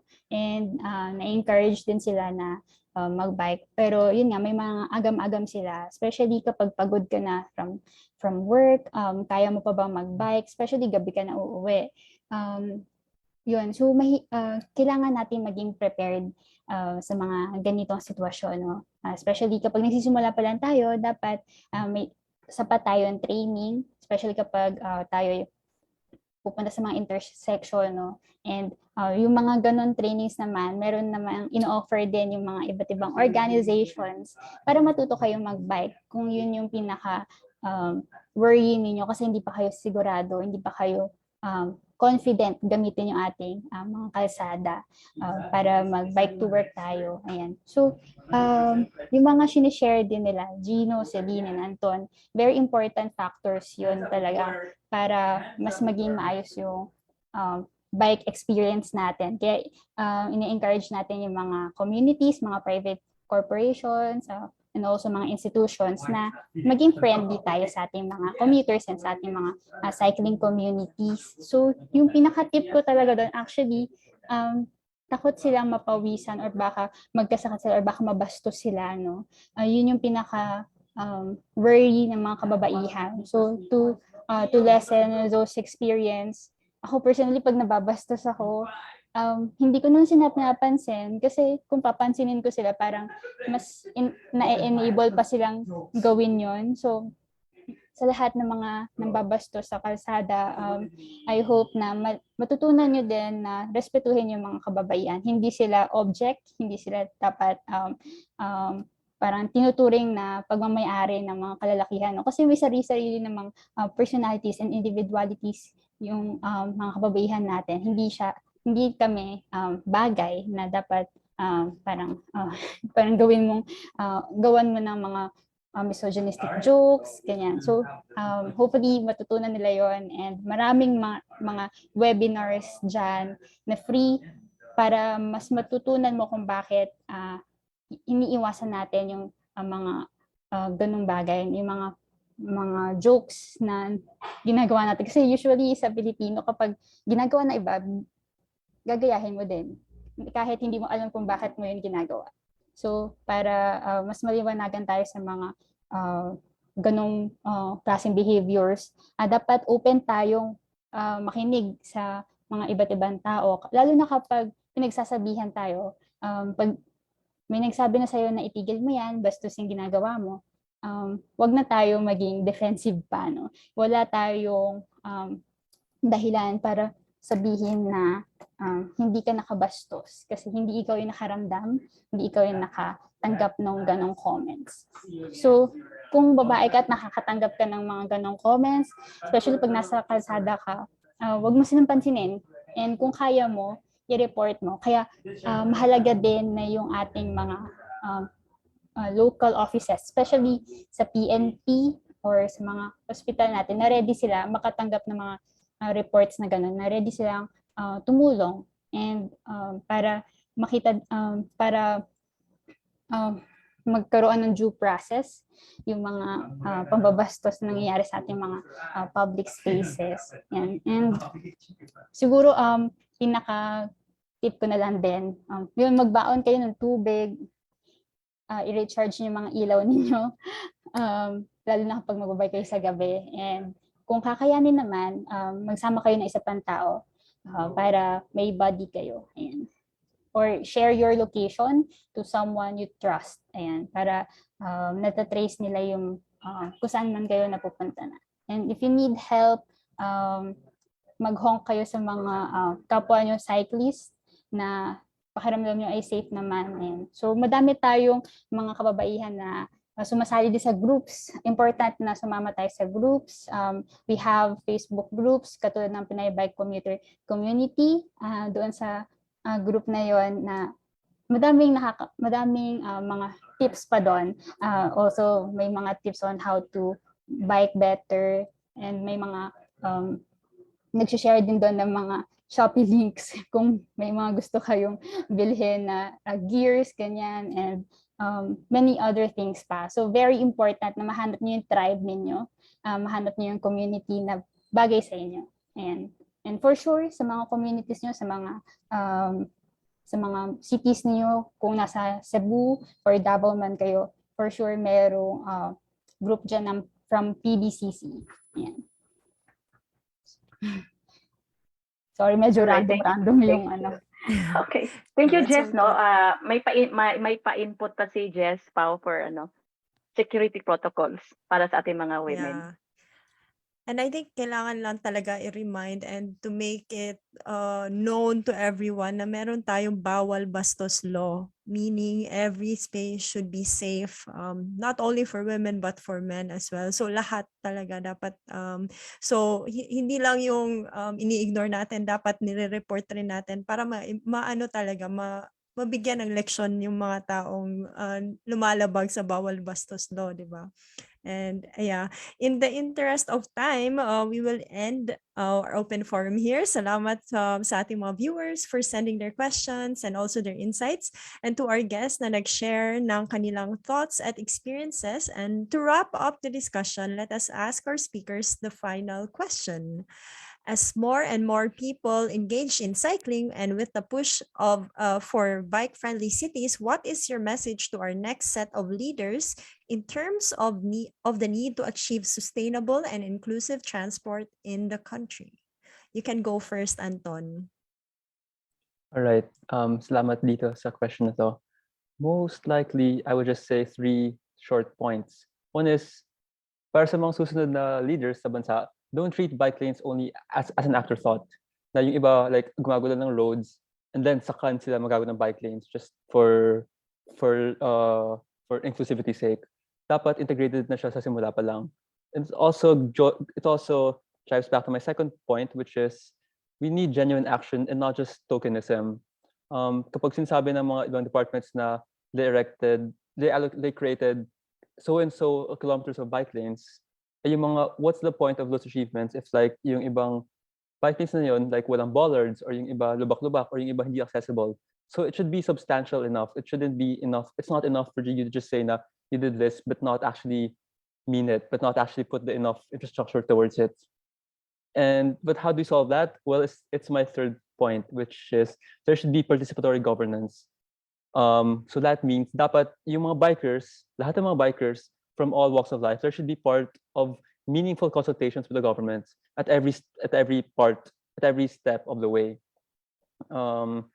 Para naman ma-ensure natin na talagang kasama ang mga bikers sa stakeholders, kasi sila naman talaga dapat ang nararapat sa spaces na to sa kalsada nila. Yeah. So every time you ride a bike, it sends a signal to policymakers and executives that we want something different. It sends a signal to the city to reimagine itself into one that is cleaner and more inclusive. Yun na po. Salamat. Okay, thank you so much, Anton, for that. How about you, Gino?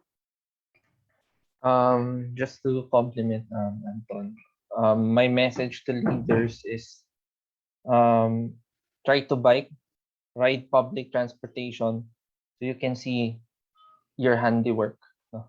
Because you don't experience these things in your chauffeured vehicles, in your helicopter or whatever. So if you are really there to serve, you should see what the people endure every day. So that's my message to our leader. Ayan, thank you, Gino. Indeed, dapat no, when they lead, they should also know how everyone experiences, especially with the bike lanes. And okay, maybe call on also Jessica to answer. Alright. For me, para do sa susunod na leaders natin, especially from the national offices, since we are promoting unity, no, with all of the things that we are supposed to do ng government ngayon, no, we hope that yung advocacies namin ay mapakinggan nyo din, kasi kami mga commuters, cyclists, mga active mobility community, we value din yung community, especially sa ating mga transport systems, sa ating mga roads natin, no, na dapat maging united, especially yung sa ating mga nasa LGUs natin, no.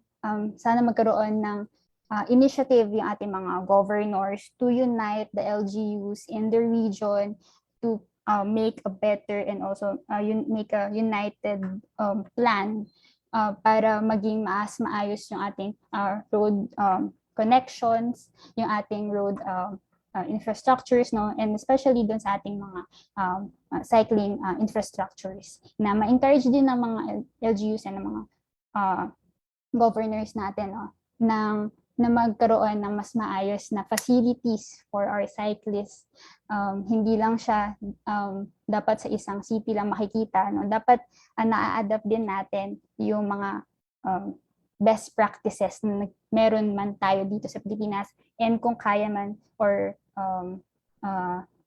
fit man yung mga best practices na nakikita natin sa ibang bansa, ay sana ma-adapt din natin siya dito. Ayun. So maganda sana kung mai-implement siya, hindi lang siya yung basta makapagpatayo ng kalsada or ng highway kung saan-saan, ano. Sana mabigyan ng importansya yung welfare ng mga communities, ng mga cyclists, ng mga commuters. Kasi pag maganda yung experience ng ating mga commuters, ng ating mga cyclists, mas gaganda din yung ating development, no, economically. Ayan. um, I believe, and makikita din naman na yan sa numbers, no? Kapag wini-welcome natin yung ating mga commuters and ating mga cyclists, mas tumataas yung ating mga revenue. And nakikita natin yan sa mga nag-pop up ng mga stores, especially noong pandemya. Ayan. So, sana makita nila, kahit doon man lang, makita nila yung importansya, no? Na hindi dapat tayo bitak-bitak dahil lang sa mga political interest ng ating mga LGU officials or ng ating mga national officials, no? Dapat maging united tayo sa pinaka-goal ng Pilipinas, which is to have better living experience here. Kasi yun din naman yung pinopromote nila during the campaigns. Yeah. Thank you. All right. Thank you, Jess. And how about you, Celine?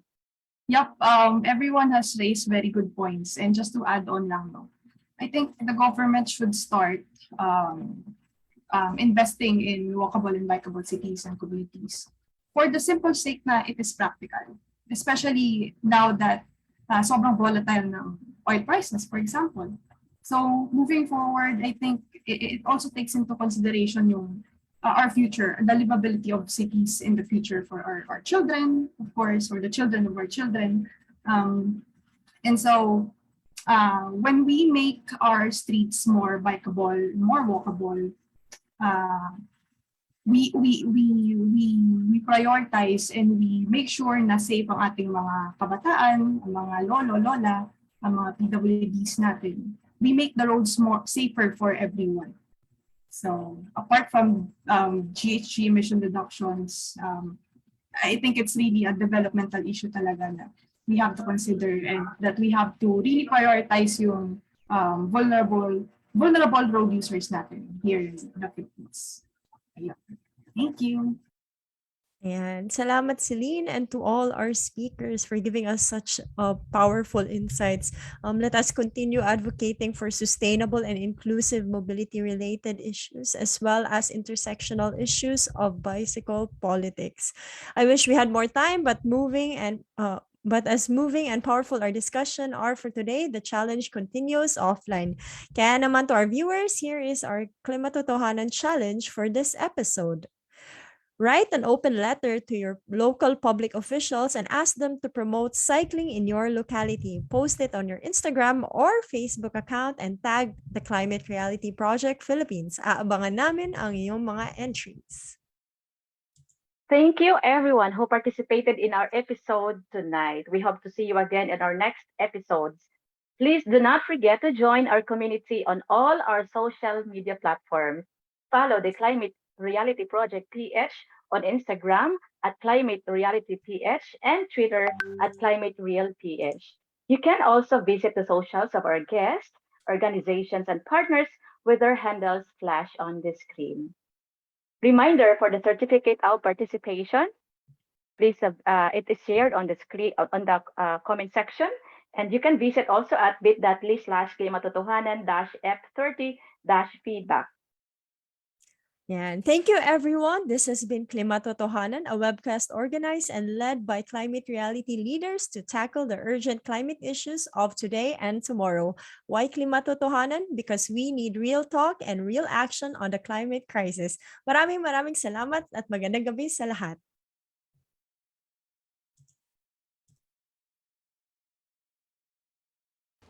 Thank you.